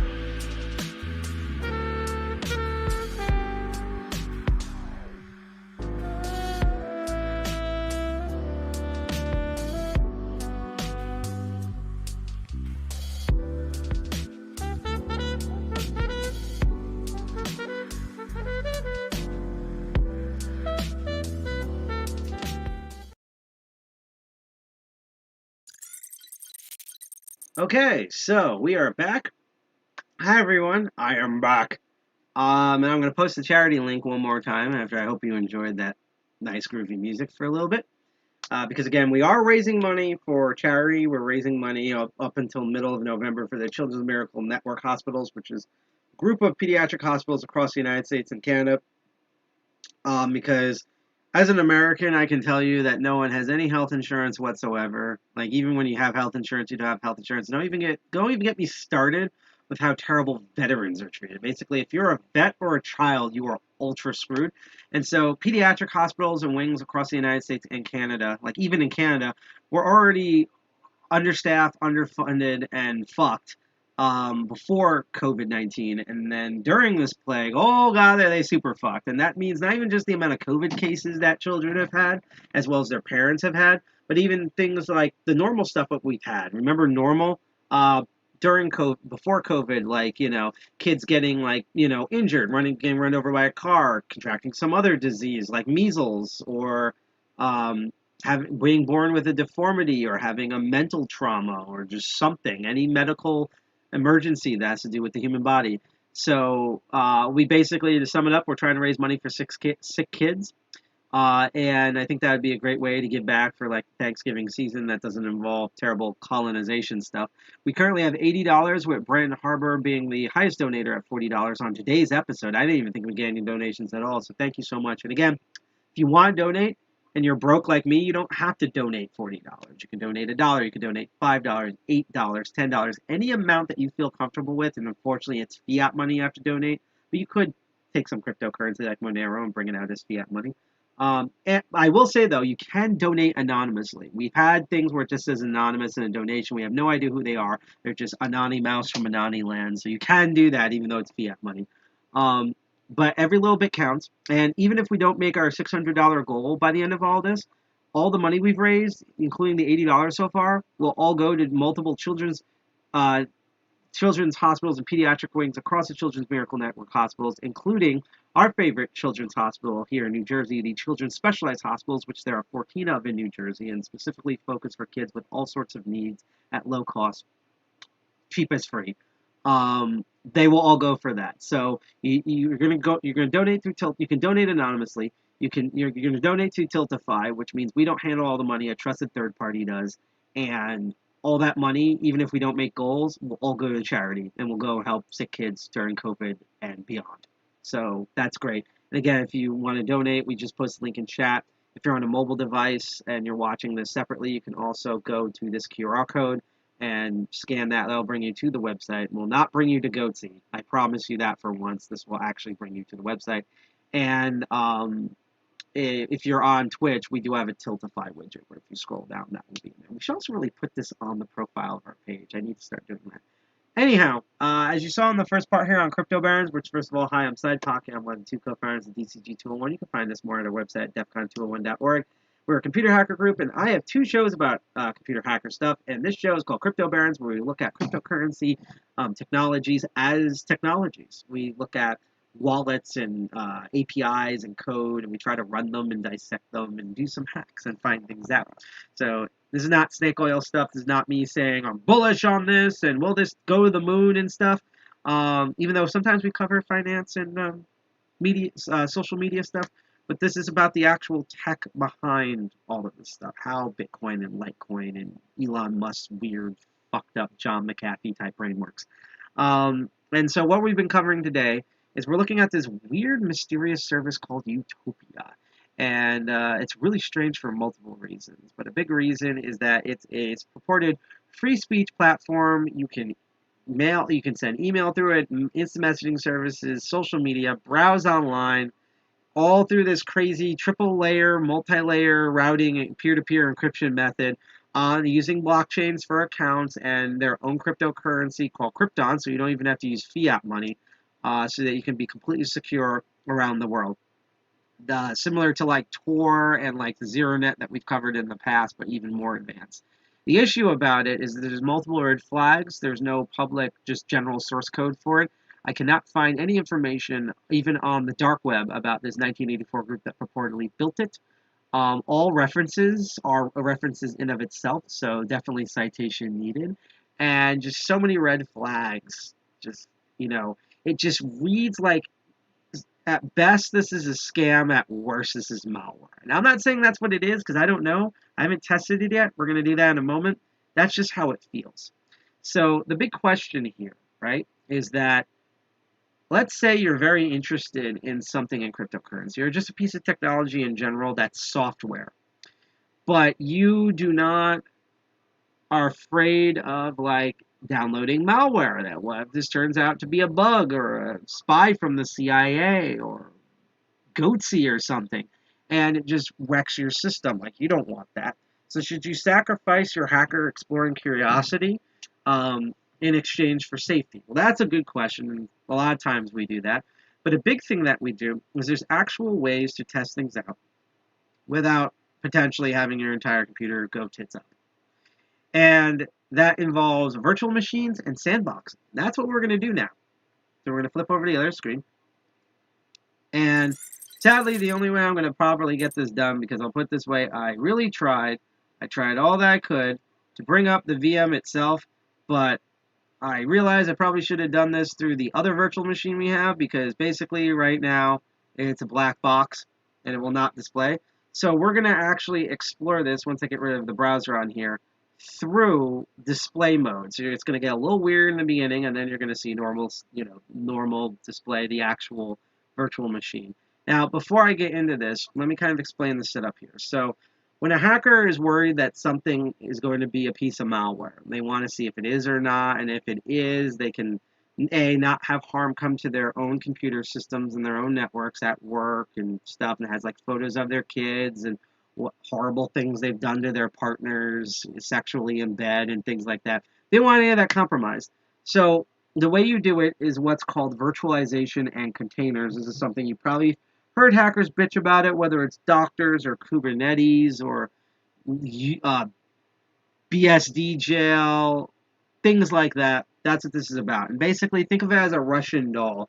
So right now we are on, and you're going to laugh us for this, but it's the only way we can get the OBS stable, is a Windows 10 desktop. That's what we have. We have multiple Linux subsystems on here. I have an Ubuntu Linux subsystem and a Kali Linux subsystem, which is a way to kind of nest like terminal Linux inside Windows. They just released an Android one for Windows 11, which I find hilarious.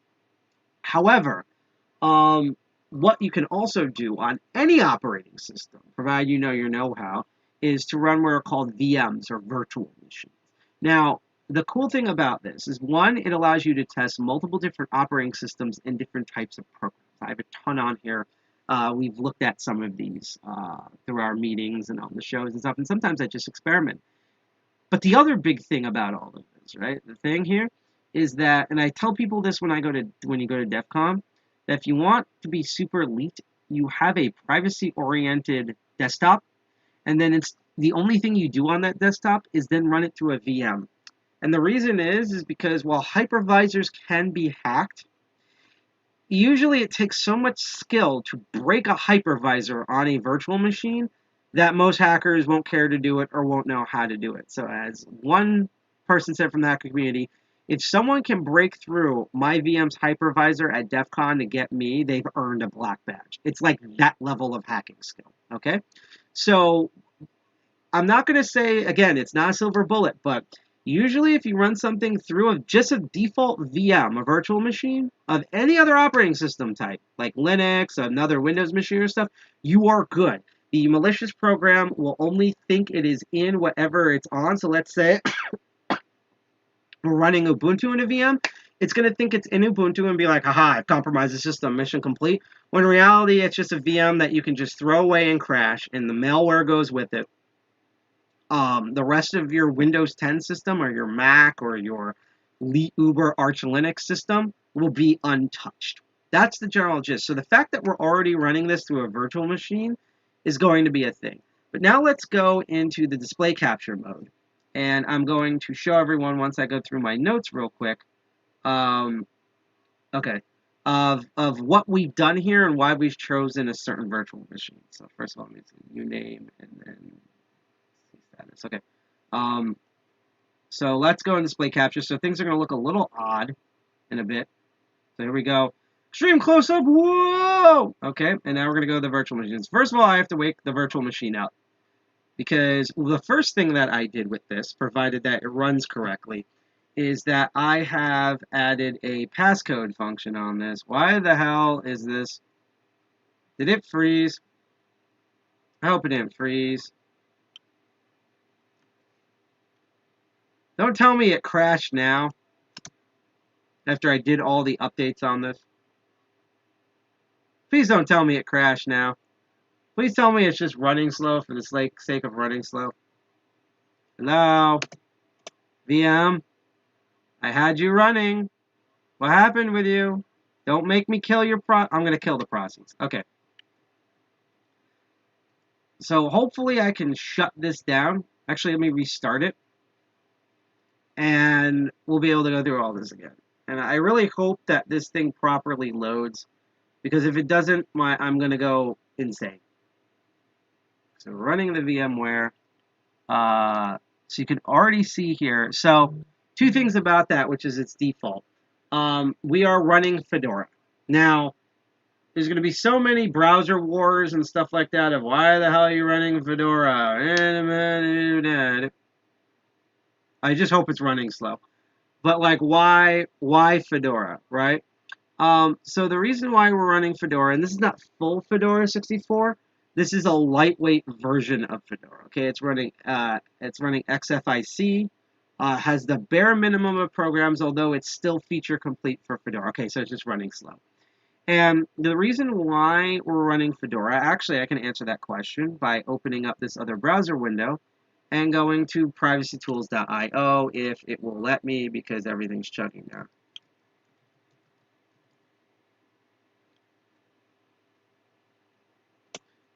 Which is that by default, oh, I just misspelled it.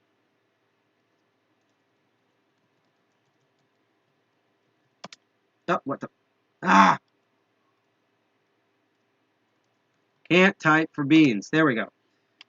So the thing about Fedora is that out of the box, just base default Fedora, tip my hat to you, Fedora Hoboken people. You're the opposite of what Linux Fedora is, by the way.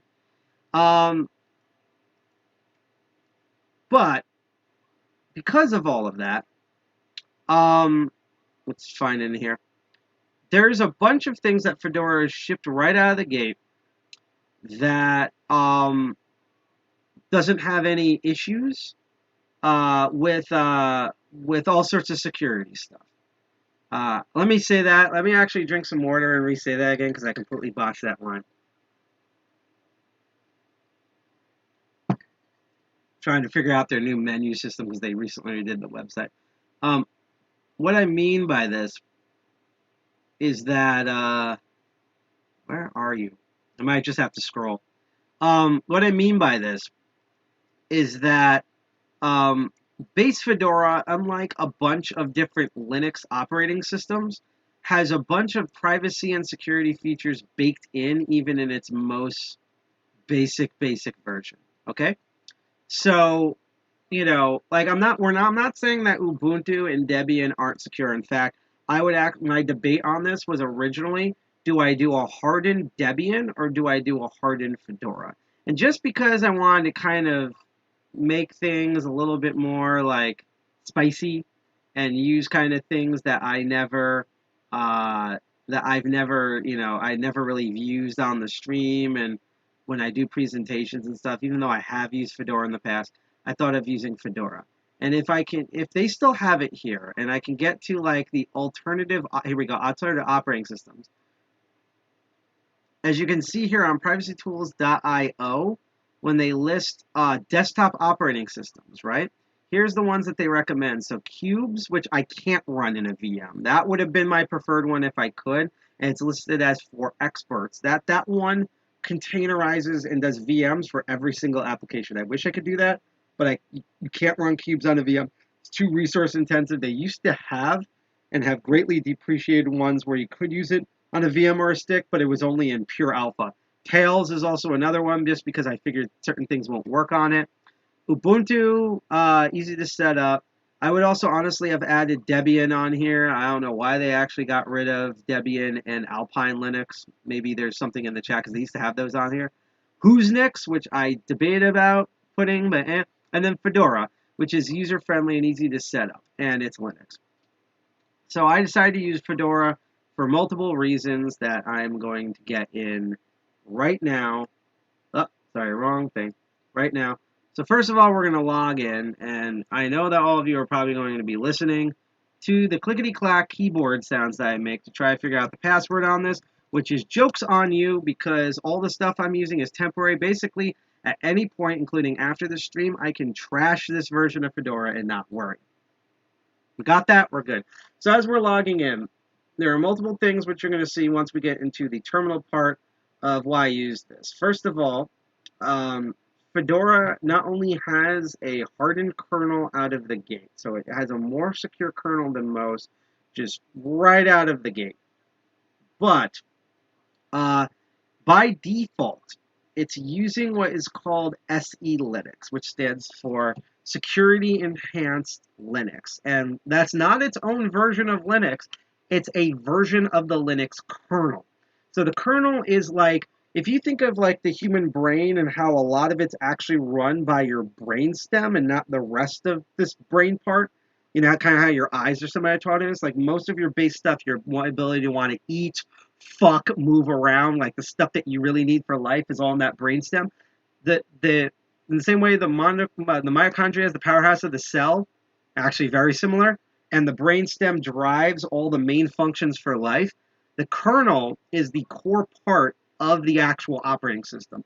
Without a Linux kernel, a Windows kernel, a BSD kernel, a Mac kernel, Unix kernel, whatever kernel, if you don't have a kernel, your computer can't run and it's just a giant paperweight that collects dust, aka Google Stadia if it was physical.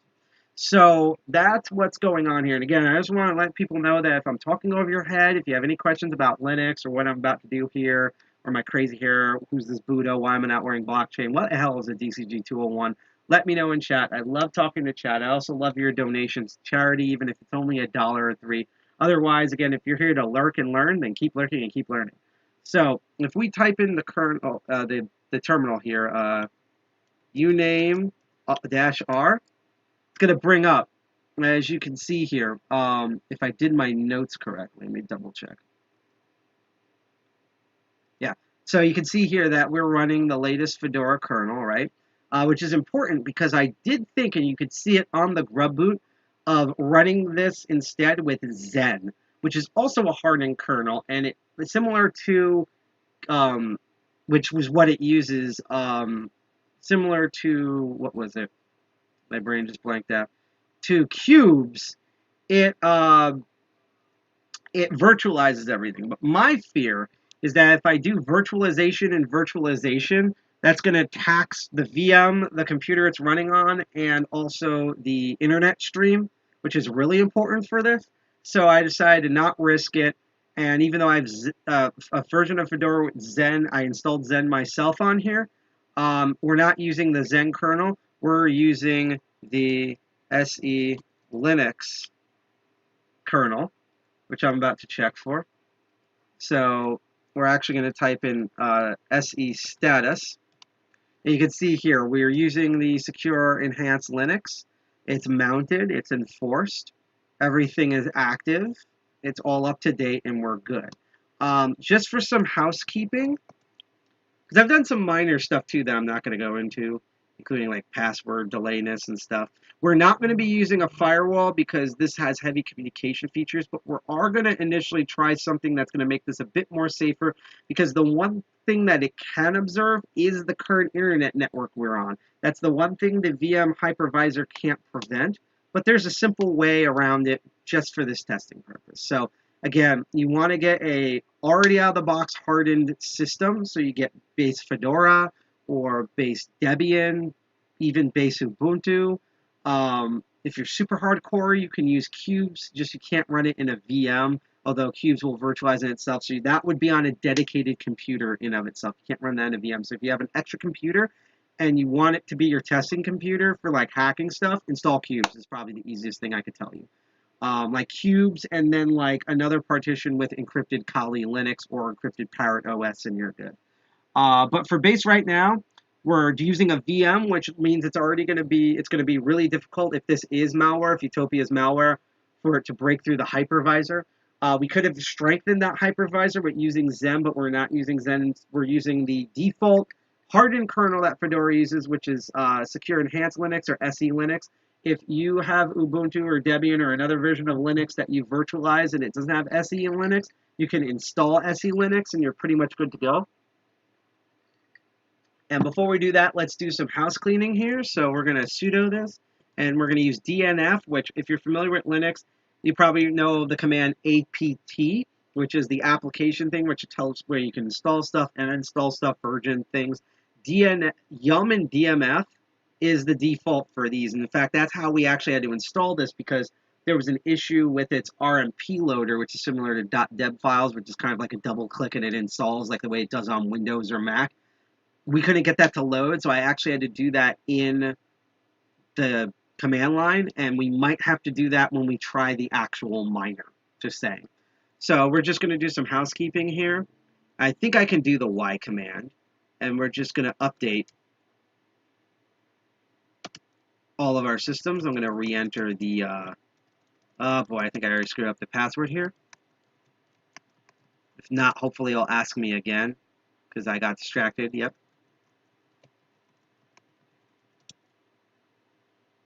And this might take a while, especially since we're doing this through a VM and we're live streaming.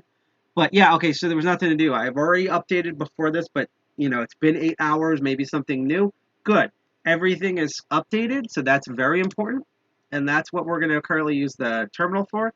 Now, the next thing, which I've already pre-installed on here, is we're going to attempt to use a VPN, Virtual Private Network. Now, this is not the max amount of security you can do if this was your like default text desktop, but for a virtual machine, again, the one thing that your main machine and the virtualized machine do share in common is whatever internet you're hooked up to onto. So if you're using your home network like we are, running this through a VM is good enough.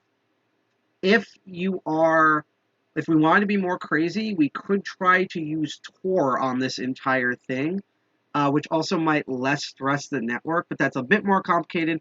I just want to use the VPN. And now the other reason why normally I don't use the VPN on our live streams is that Tor will work on OBS live stream. VPNs will kill the entire live stream. So from what I understand, because this is not our main desktop, that we're doing this through a VM, I should be able to run this VPN through this virtual machine, and it shouldn't affect the streaming. Okay? If it does, let me know in chat, because I might not be aware of it. So originally I had all of this set up beforehand, and then it got confused and everything crashed. So right now Proton VPN is connecting, but I do want to quickly show while this is going that if you look in the other section, I already have Utopia loaded. We're going to initially try to run this through a VPN. If Utopia gets confused or scared, then we will run it a little bit more at risk without a VPN. The other thing about this, and that's our current IP that it's on, and again, that changes, is that if I go to our file manager and go to downloads, again, I have Utopia, which I've done, Proton, and that UAM is the miner for Crypton. And after we go through Utopia, I will try to run the miner on this and see what happens. So let's see how good VPNs are. Hopefully I won't have to shit can this. If the stream goes offline, I apologize for that. And it looks like we're going to do lemons at around 11:30 because the night keeps getting younger. So I think going to the Netherlands might be fine. Is there anything open in Japan? Yeah, let's just go to the Netherlands. Let's go through our Netherlands, which has peer-to-peer support, but we're not using that right now. United States also has Tor support, which we're not going to use right now. Yeah, I'm just going to connect. This one seems to be free. Let's try to connect to this one and pray. It failed. There are no valid VPN connections. Okay. Is this what it's going to be like on the entire virtual machine? So the sad part is it seems like the virtual machine the VPN is not working through the virtual machine. Let me just check here. Screen lock, log out, just seeing if there's any notifications that I'm not aware of. Alright, so unfortunately, I am not going to be able to use the VPN to this. That sucks, but again, we are running this through a VM, through a hypervisor, and so as long as it's not doing super weird stuff with the network traffic, I think we will be okay. But just to check, let's see if we can connect. See if we could connect to any other things. Just want to make sure that I'm not going completely crazy right now.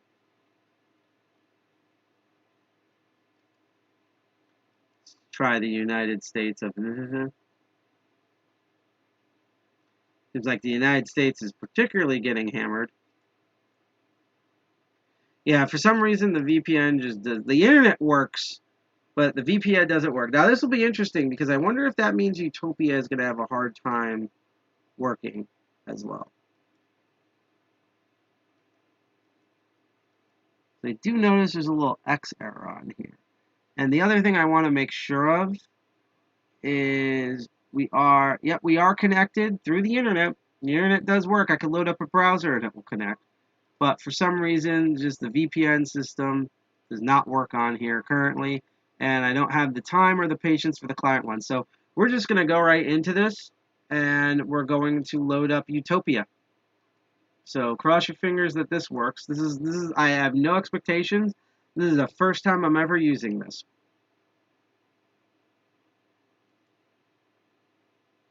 So something should pop up, I don't know. We already installed it, so this should just be going through accounts and stuff. And even though I'm going to have to turn off the display when I do this, if it asks for an email or stuff, I also have resources that I'm not willing to share right now that will allow me to make temporary throwaway emails that I can use to create accounts because I don't plan on using Utopia for anything really serious. This is just for testing purposes.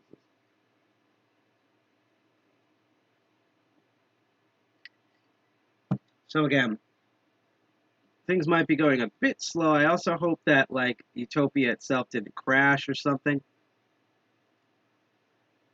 Let's make sure by just running the update command again.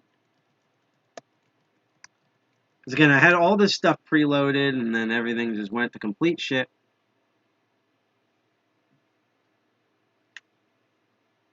Let's try clicking on it again. So see the little loading icon. It's spinning. It's spinning. I'll put it this way. If Utopia, for some reason, does not want to load on this VM, I can try doing it on Parrot. But if it doesn't work on Parrot, or even Trisquel, what I will do instead is we will look at the API code, and we might then try to look for the 1984 group and then figure out what's going on. I'm going to laugh if this doesn't load and then after the stream it loads. It might just because of the internet connection because we're running this live stream at the same time. Let's try one more time. For some reason it just does not want to load on here.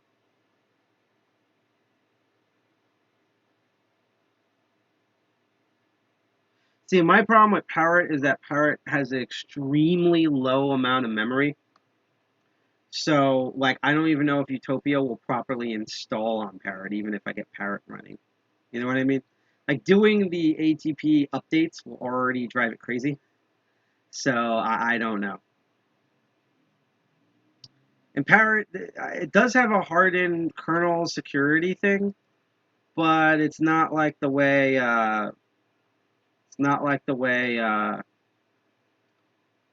hardened Fedora. But at least I got to walk through like how you pick a hardened operating system and things like that. So that's at least good. So if this doesn't load again, and I don't think it will, I'm going to turn off the Fedora VM, which I worked so hard to build. So you can see I had Lubuntu here, but Lubuntu is being really weird. And what I'm going to do instead, I'm just going to shut it down. And what I'm going to do instead is I will shut down. I will attempt to load up Parrot OS and see if we get a different result. And if not, we'll just look at the API code, no big deal. And I might do a offline recording of me reacting to Utopia, and then see what happens from there. So let's open Parrot OS.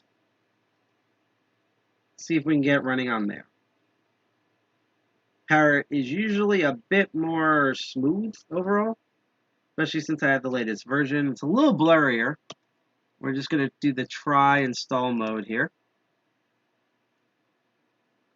I actually realized something. Hang on, because I'm dumb. Let's shut this down and let's reload Parrot again.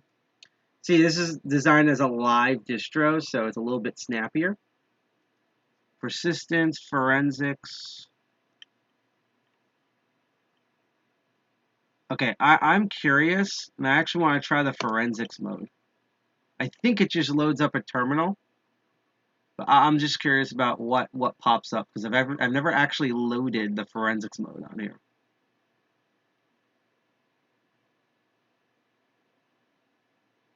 It's loading up all the drivers. Everything seems to be okay. This is like the long ass way to do it. Although now I'm wondering if I load Fedora up on its Zen version, if anything will actually happen. If like Utopia will finally load. Because again, I didn't load it beforehand because I wanted like a raw reaction to loading up Utopia for the first time. So I pre-installed it, but I didn't configure it. Now I kind of regret doing that because, you know, I don't know what's going to happen here. So,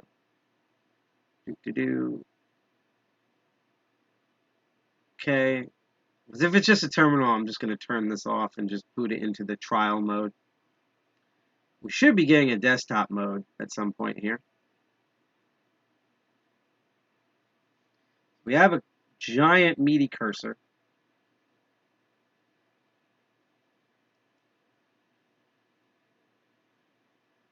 It seems like we have all the normal tools here, so that's good. Including all the automotive tools, which is a ridiculous amount. It's a little blurry, but I think we can work with this. And honestly, the chunkness should actually add to what we're doing here.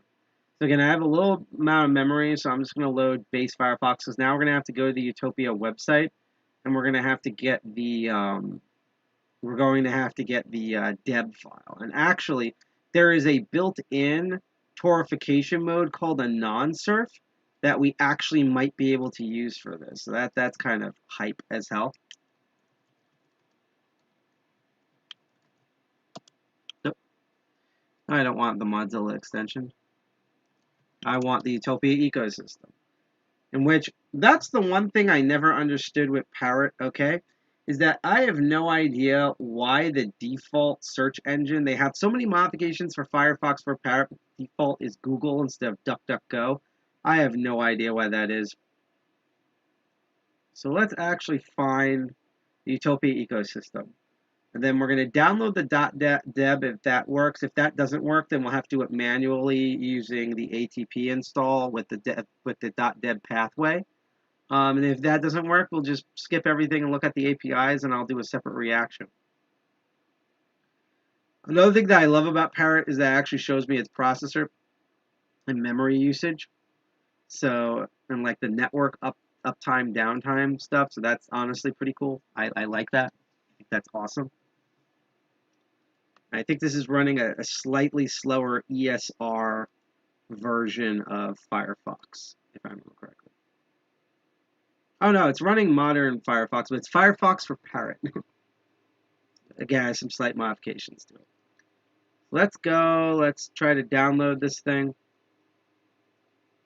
We are a Linux. Apparently, the iOS and Android versions are in development. So we did RPM before, and so this time we're going to do the Debian distribution. We're going to download that. And we're actually going to open it with the package installer. Not a huge file. I probably should have just did Parrot in the first place. And hopefully we won't run out of memory. Because that's my fear, is that I use Parrot mainly for pen testing. If I knew that the Fedora thing would not load for whatever reason, I would have did a hardened it's already hardened, but like a Parrot home version that has a lot more local memory. So now the package installer should open, and once everything properly loads, I should be able to install this package. Typical stuff. This also has its own easy-to-access terminal here, and I really like the style. It's very matrixy, you know. And it also immediately has its own Pluma, like text editor at all times, because it knows when you're doing pen testing, you're going to be doing multiple shit like this. Alright, so it needs libpulse and a bunch of stream-based plugins. So we're going to install this package and hope for the best.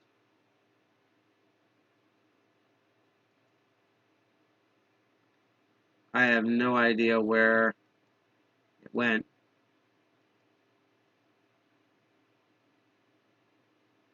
Did it like install already and we didn't notice? Usually it pops up. If it was. Oh, they have an element built in now. Nice. They've changed some things around since then. Down under system tools.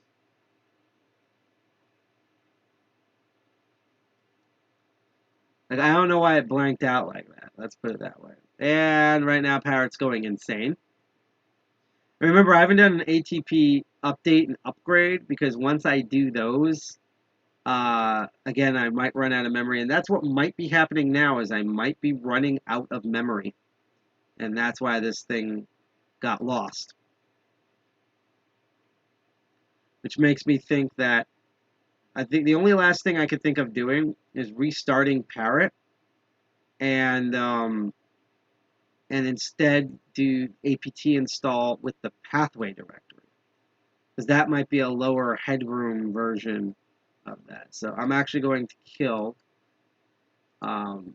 It also might be because it was in forensic mode, so I'm just going to do the base, setup.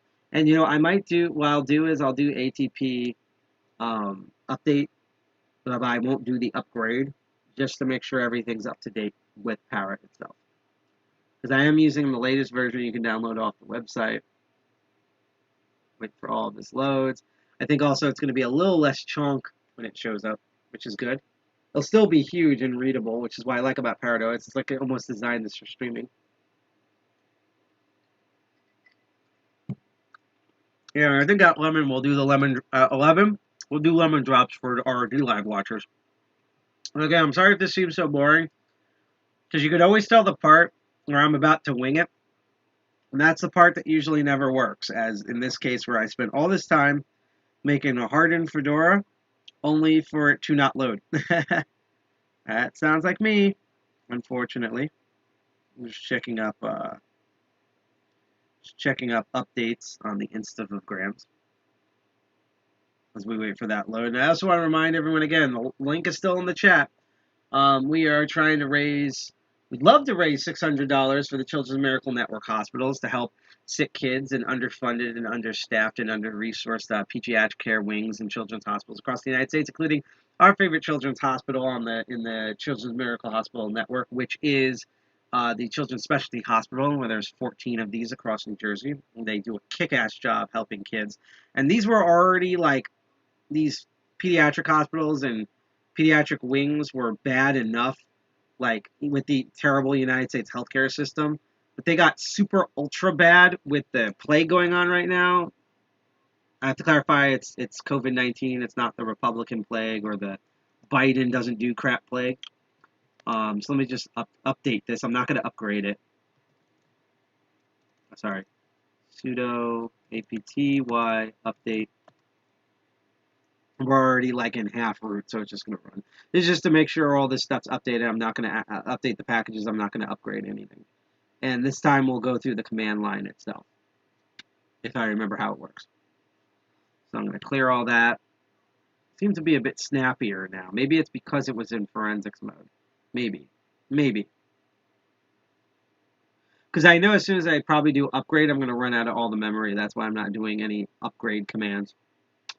Yeah, because otherwise I can't think of any other ways to do this. I don't know if it's a network thing or a bandwidth resource thing, because I'm going to legit die laughing if it works on the stream and it doesn't works normally, but just not on the stream, because that's the story of my life. But Crypto Barons, see, in Master of Unlocking, things work. I'm usually late. On Crypto Barons, everything goes smooth until I have to do actual programming or a system function, and then nothing works. Because if not, again, we'll look at we'll go back to our browser mode, we'll look at the API code, and we'll go from there. Let's get back to where we were. And again, I have no idea why for Parrot default search is Google. You do so much other secure and privacy-related stuff, whether it's the Home Edition or the Forensic Security Edition, and yet you still have Google as your default. Why? Why do you do this? I want names. I want receipts. So we're going to go to the utopia-ecosystem.com, and we're going to re-download the .deb file, but we're not going to run it in the launcher. We're going to attempt to run it in terminal and see what happens, because if there's a memory error, I'll be able to see it in terminal.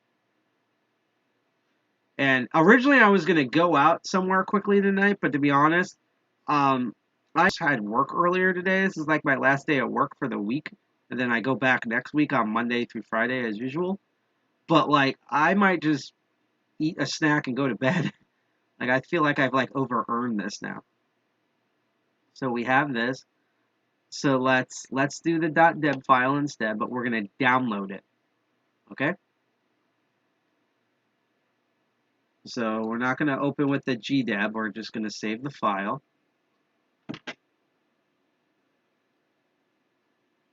What? Yes. So let's see. So let me just see. If we go to our folder system, it should be there. I'm just trying to remember how you access folders again in Parrot because it's been a while. It has definitely been a while. I think it's under places. Here we go. So if we go to downloads, we should see the .deb in there. And it's not in there. Why is it not in there? Why? Where are you? Documents? Can't be in desktop mode. Yeah, it's not here. It should be in downloads. Who's knocking? Hang on a moment, stream. This might be the FBI. We're going to find out. Oh. It's our backdoor pass-through in real life. That's all I'll say about that. So now we get to play the fun game of where did the file go. Oh, what? No, it's not what I wanted. Let's actually make this full screen. This full screen is not for the for VM. So let's see. We have Windows preferences. I'm trying to find where the downloads are saved. It might be in library. Downloads. Here we go. It didn't download anything. What the? All right. Let's try this again. Said save the file. Save. Okay, now it's saving. I don't know what happened last time.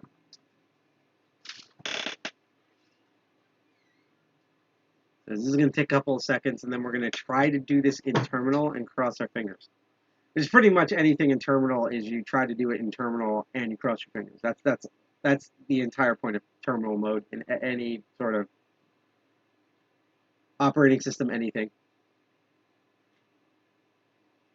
Crossing your fingers, hope things don't crash, you hope things don't go on fire, or both. Ask N Commander about both of those things. Okay, so that got completed, so now I'm going to open. Okay, so it should be in downloads. It's in downloads, awesome. Just want to see if I can right click and open. Okay, so I can open terminal in here, but before I do that, let me just copy the name of this. So I'm actually going to close the existing terminal just to avoid confusion. And this, I love this function. Some versions of Arch Linux also have this too, where you can right-click any folder and click Open in Terminal, and it should open the terminal in whatever folder we're currently at.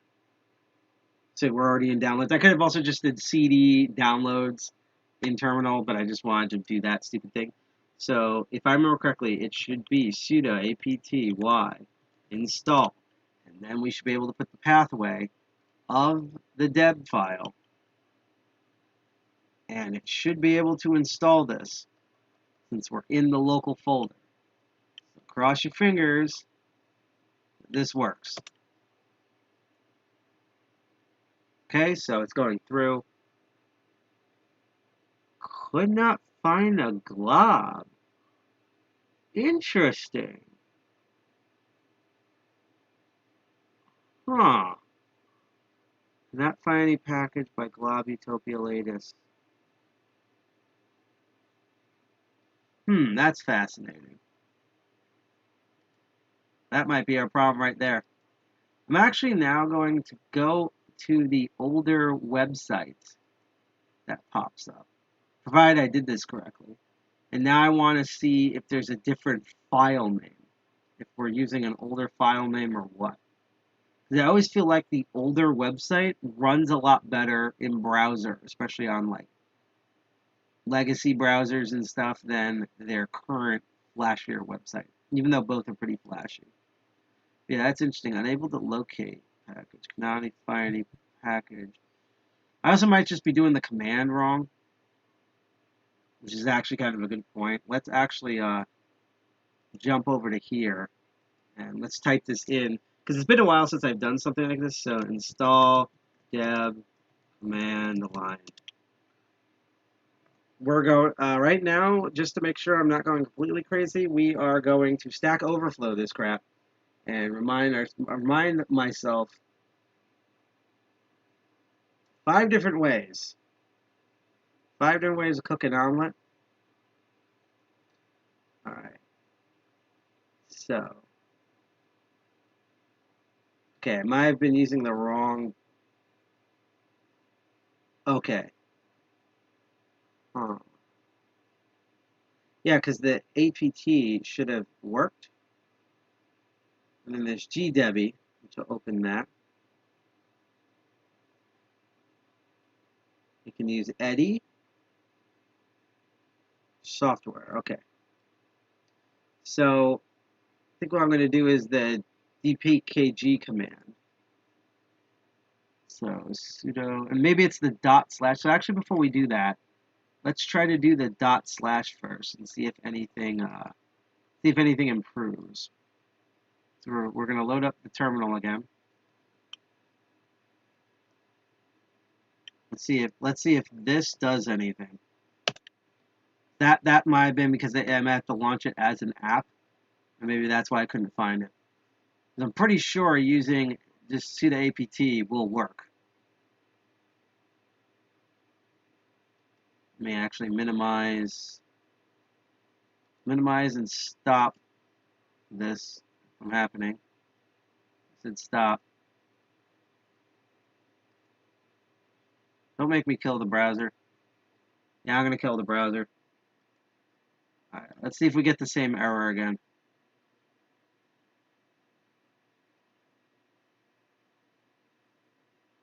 Alright. After this. So it's now installing it. It's installing it incredibly slow. Yeah, you can see the spike here. Like you see all of this. This is the CPU resources. And again, I didn't know I was going to use Parrot for this. So again, worst comes to worst, what we might do in a moment, because it's running so incredibly slow, is we might look at the API code, and then whether it's an intro to the next Crypto Barons or something else, I'll do an offline but pre-recorded reaction of using Utopia and put it in that. Because I'll put it this way, in November, I don't know. I still have a ton of subjects I could cover for Crypto Barons. I'm not running out of ideas for subjects. I just haven't picked one yet. My mind's kind of been in other places, so hopefully by the middle of next week, I'll know what the 2 November episodes will be like. I might do the Numerai thing, which is this crazy, involves math and coding and stuff. That's the one I've been dreading forever. That's the one that will really kill me. And then there's another that I want to more partner with a group to talk about than to just try to do this on my own. Plus, it involves some hardware, so that would be cool.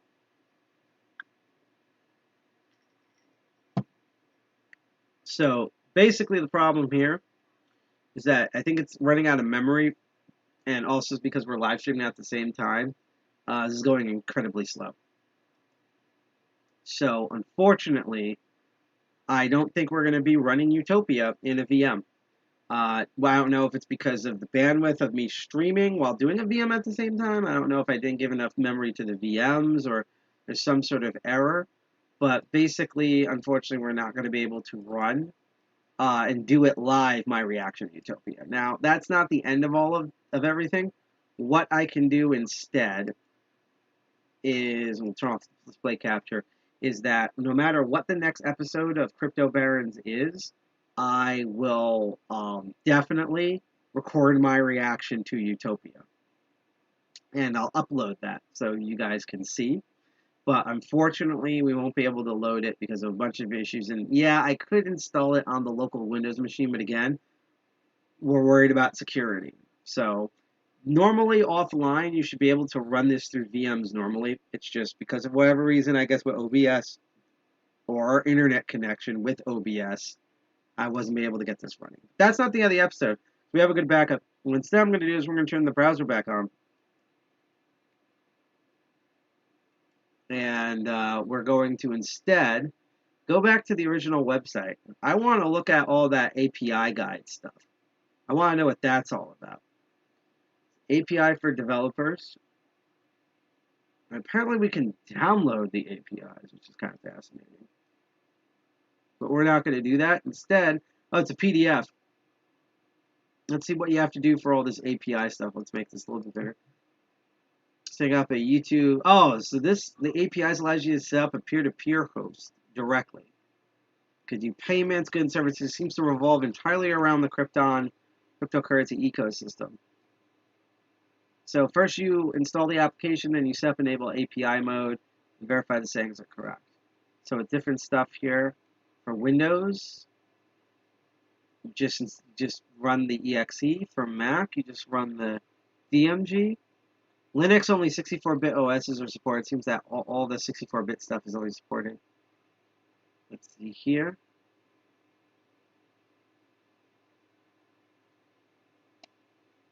So you look at your version here. You do need the Red Hat Linux Enterprise up to date. Let's see. So for RPM, you have to run all of the dependencies. Same thing with Debian. And then we get the URL for that. And then you can install the client. And that seems to be it. Graphical user interface. So you run the database on this. Gotcha. Interesting. You also run it headless. So entirely in terminal, that's good. So no GUI. Verify the correct settings here. Sample requests. And then it seems to just run.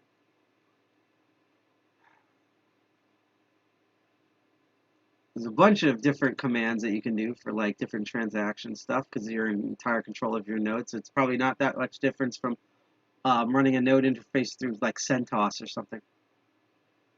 I'm probably being old because I don't think anyone uses CentOS anymore. They use the successor. And apparently the APIs are compatible with a lot of different things. API Python, Perl, ASP Classic, PHP, Curl, and Ruby. Yay, I love Ruby. And yeah, so that seems to be the API Quick Start Guide. Because I'm not going to download it locally here. Although, let me see what the pop-up does. So it seems like the API is actually just the base install of Utopia, and then you just set it to API mode. So that makes sense. And I'm just curious. I want to check the... This is what we'll do the end. I just want to see what they're talking about with these freaking games over here. And then I'm actually going to load up, if I can, the Tor browser. And I want to... Okay, this is kind of nuts. I guess you can play it in browser or something. And I want... They really love the cleavage and stuff. You saw the butts in the intro, right? Hope we don't get, like, kicked off the internet for that. So you download the Utopia client, make a deposit, or you mine, then you start a game, and then everything works. Look at that. That's every dude in Hoboken right there. That image. That should be like when you look up Hobokenite, that's the image that should pop up. Just look at this smug asshole with his Burger King crown and shades at night, and he doesn't even have an eye condition. That's the poker thing, and now I'm super curious because I want to click on chess. And what I'll do is I'll try to load up Tor, and we're gonna see. I'm gonna see if I can load up an actual. You seem like they're in browser, which is interesting.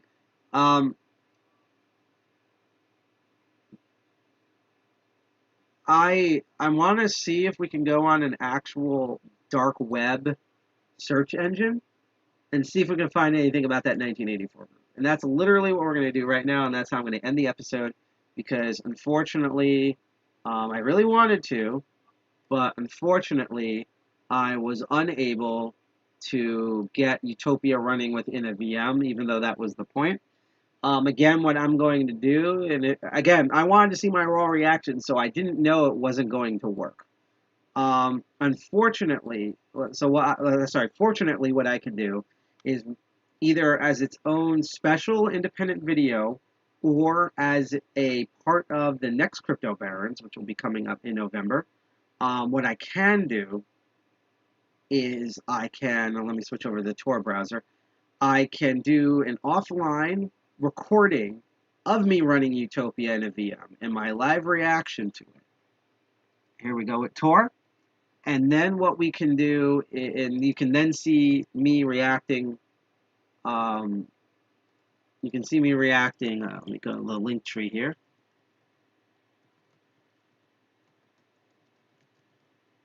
I can actually share what that link tree looks like because I do have it in our streaming text here. And what I can do is you basically go to the link tree on social media, and that has like a master list for our streams, our social media, and particularly what I want to bring up is our Tor website, which should still be running, and we horribly need to update. That's been on my end for the actual code update. You see, we're still listing April 15th, 16th, I mean. But that's not what I'm looking at. What I am going to be looking at is our partners, because one of the things I love about our Tor website, which I'll actually put that link in the chat exclusively. So hi for everyone watching on NVIDIA's. You get to check out a Tor link here, and I'll also make the text a bit bigger, is we have some unique things on all the dark web stuff. Eventually we're going to be on all of them. And the unique links for some of the unique links besides our own internal blog that exists on Tor, among other things, including Galaxy 3, but I think Galaxy 3 has been offline, unfortunately. I don't know what happened to it. But normally we have a partner link page, and it still has all of our ClearNet sites, but we also have links that are that exclusively are on .onions, except for the Tor connection check, which we will use just to see if we're properly connected to Tor. And it actually has links to cool projects and hacker resources. Nothing illegal per se, just cool hacker things. Like, for example, if this properly loads, there's an awesome hacker who used to visit our meetings years ago called Vi Gray. He got really popular because he works on a lot of crazy stuff, making the Nintendo Entertainment System do things it was definitely not supposed to be able to do, such as run Discord and have its own TCP network and everything, and its own MUD. But he also got famous because he did a lot of talks before the plague happened.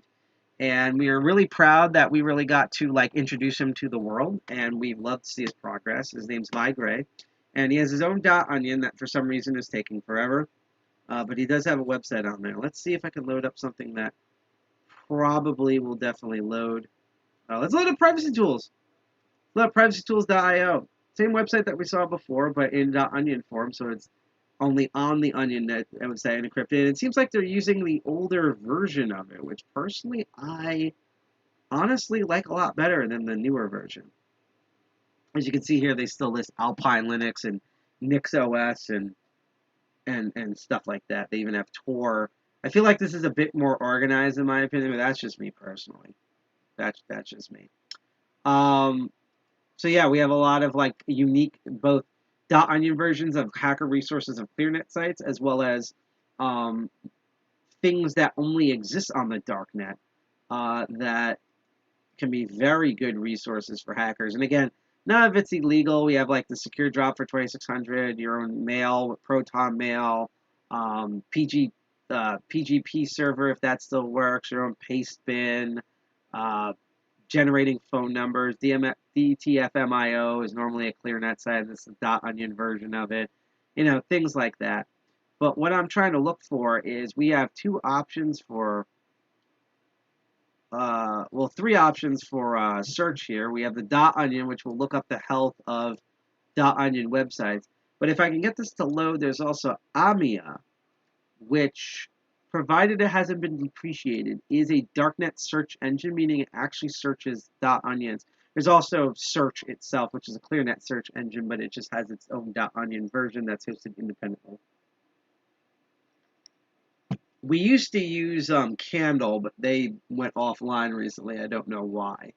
And hopefully, AMIA is still running. And I could actually check by loading the .onion live and searching for the name of the search engine.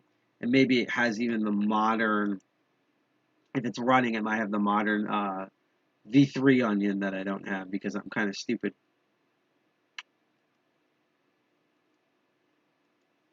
Hopefully this doesn't take too long for me.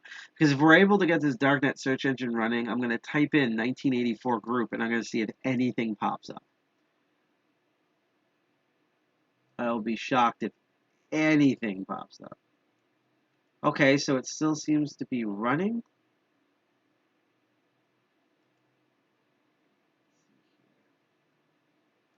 Okay, so what's depreciated is the V2. I need to definitely update our Tor website with the new V3 Onion. So that's good to know. That's why we have the onion.live up there. I should probably bump the onion.live below the check Tor. Because that way, if any of these break, you can always double check to see if any of this is working. Of course, they removed the I2P feature because I have no idea what's going on with I2P. So let's try to find this 1984. 1984. What did they call themselves? Group or project? I'm trying to remember which one it is. I'm making sure to hit F11 to shrink it because I'm not hitting F12 because according to certain parts of the United States government, apparently F12 is now a elite hacksaw tool that we can't use. So I'm going to type in 1984 group and we're going to see if any .onions pop up. We're on the darknet right now. And I think what's going to happen, as I already see going on, is that the only things that seem to be coming up. Interesting that we get ransomware group sites. That's kind of disturbing and fascinating. But what I find really interesting is I think we're going to just get a lot of 1984, like the book 1984 from George Orwell. I don't think we're going to get any from here. So let's see, ransomware group sites. So nothing from 1984 pops up. Although maybe it's spelled 1984. Yeah, I'm searching for the term group. I just searched for 1984 and nothing came up. This is a pretty cool website, by the way. I'm going to bookmark this. But I haven't been able to find, yeah, this is just like a zine from some Nordic country. I can't find anything on 1984 group on the dark web. Let's look up, unless the onion is really well hidden. Let's just type in Utopia and see what pops up. Again, these are very vague terms. Of course, I'm not clicking on porn. That's not happening. So let's see. I see something here about Utopia itself. Yeah, I don't see anything that is about 1984. Let's try 1984 group Utopia again. And I think it seems like it's just going to be stuff from the book. Incognito. Oh, that's a good thing for Utopia. I didn't even know this was there. That's kind of cool. So it just seems to be an image pose. Let's see, increase.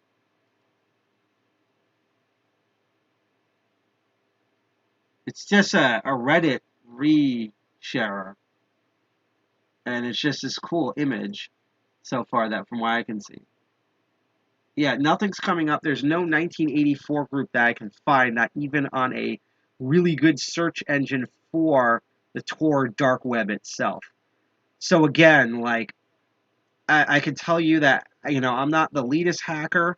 Maybe I've just never met anyone from that team. But the fact that I never heard of this 1984 group before I encountered Utopia, and I can't find any information on them from the ClearNet to the dark web to asking other hackers about this. They don't know who they are either. I have no idea what's going on. Like, I don't know if they're real or not. We're in the Matrix. I have no idea what's going on.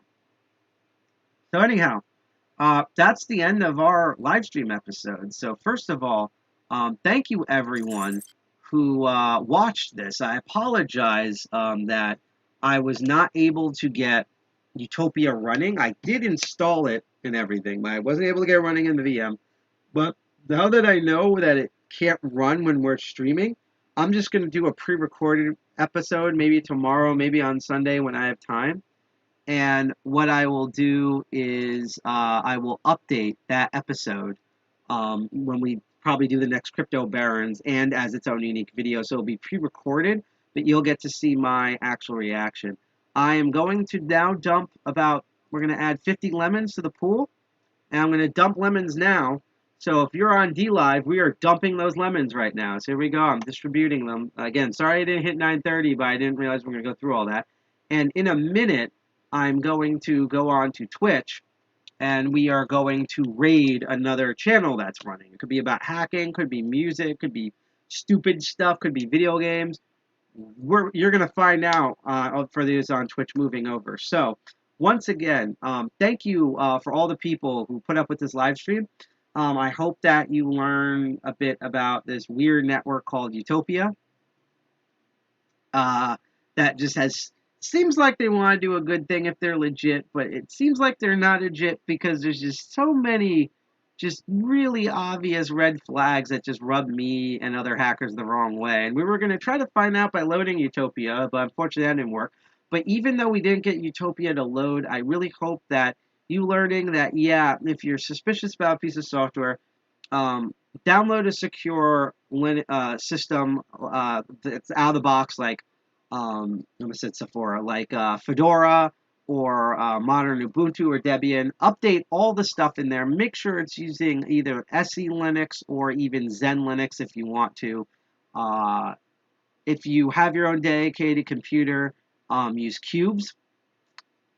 Use cubes to do all that. Remember, you can't run cubes in a VM. If you're running in a VM, then just use modern Debian or modern Fedora or modern Ubuntu, and make sure everything's up to date. Look up tutorials on how to harden things, and use a VPN or Torify the entire system in order to make it run. So at least now you know that if you have a piece of software that you want to try out, but you're like we want to test this software out, but you're too afraid of like getting hacked, that your own local system getting compromised, you can always load up a VM of a hardened Linux system and then run that there, because most of these type of stuff, they think you're going to be on your home system, so they don't do anything with the hypervisor. And so that's the way you would do it. We were going to try to do that with Utopia, but unfortunately that did not work. All the lemons are distributed in DLive, so we're good with that. Now, November is going to get crazy for us for personal reasons, but the next time you're going to see me on stream will be for the Master of Unlocking, which actually happens 2 days from now. So on the 24th, this Sunday, starting at 8 p.m., tomorrow morning, I'm going to post what the topic is. I already know what it is, but I'm too tired to say it online. I'd rather just say that in chat. I'd rather announce it tomorrow on our social media. But we're going to be doing lock picking. We're going to be doing lock sport stuff. That's going to be fun. And then the next Crypto Barons in November, we're the second and fourth Saturdays of every month. So we're going to be on November 13th and November 27th, which is only about 2 days after Thanksgiving. Maybe we'll have a Thanksgiving or turkey-themed episode. Who knows? I know last year for November, we actually covered Mazacoin, which is a American indigenous cryptocurrency, and the political and tech values around that. But anyhow, again, thank you all for watching the stream. If you want to see me, I hope to see you this Sunday, so in 2 days from now, this Sunday at 8 p.m. Can't wait to see you for whatever I show for the next Crypto Barons on November 13th and November 27th, and part of that will be my actual reaction to Utopia. This is not a false hope thing, it just didn't run, but we'll be able to do that. Thank you for everyone who donated, especially Brendan Harbor. Thank you for the $40. Again, even if we don't make goal, we are going every single donation. Hold on here. Every single donation helps. So even if we only make $100 by mid-November, all that stuff is going to go for the Children's Miracle Network hospitals, and we'll be going to sick kids. And once again, you can. And by the way, just to let you guys know, you hash in Genesis blocks. One, all of our donations are handled by the third party. Two, you can donate. Two is that even if we don't meet goal, all the money you donate is going to go for sick kids. And three is that even when we're not live streaming, you can still donate. In fact, I'm debating on a weekday next week, like on Wednesday or something, to go back to streaming Metroid Dread, just for fun, maybe. I don't know. And there's multiple different ways to donate. So if you're on Twitch, you can still scroll, and we have that widget. You can also scan this QR code on your phone if you're brave. And lastly, once again, for the last time on our episode, here's the direct link to our Tiltify, the third party we use for charity, if you want to donate. It's only fiat currency. You can't do cryptocurrency, but you can donate anonymously. So again, that's it for Crypto Barons. Again, I'm sorry that Utopia, for some reason, despite me doing all the correct things, did not run the VM, but I will record that reaction, and you'll either see that on the 13th or the 27th in November, in addition to whatever topic we're going to cover that day. So I'm going to do that as a pre-recorded video, and be about maybe 10, 15 minutes long. And I hope to see you on Sunday for Master of Unlocking, where we're going to do more lockpicking shenanigans.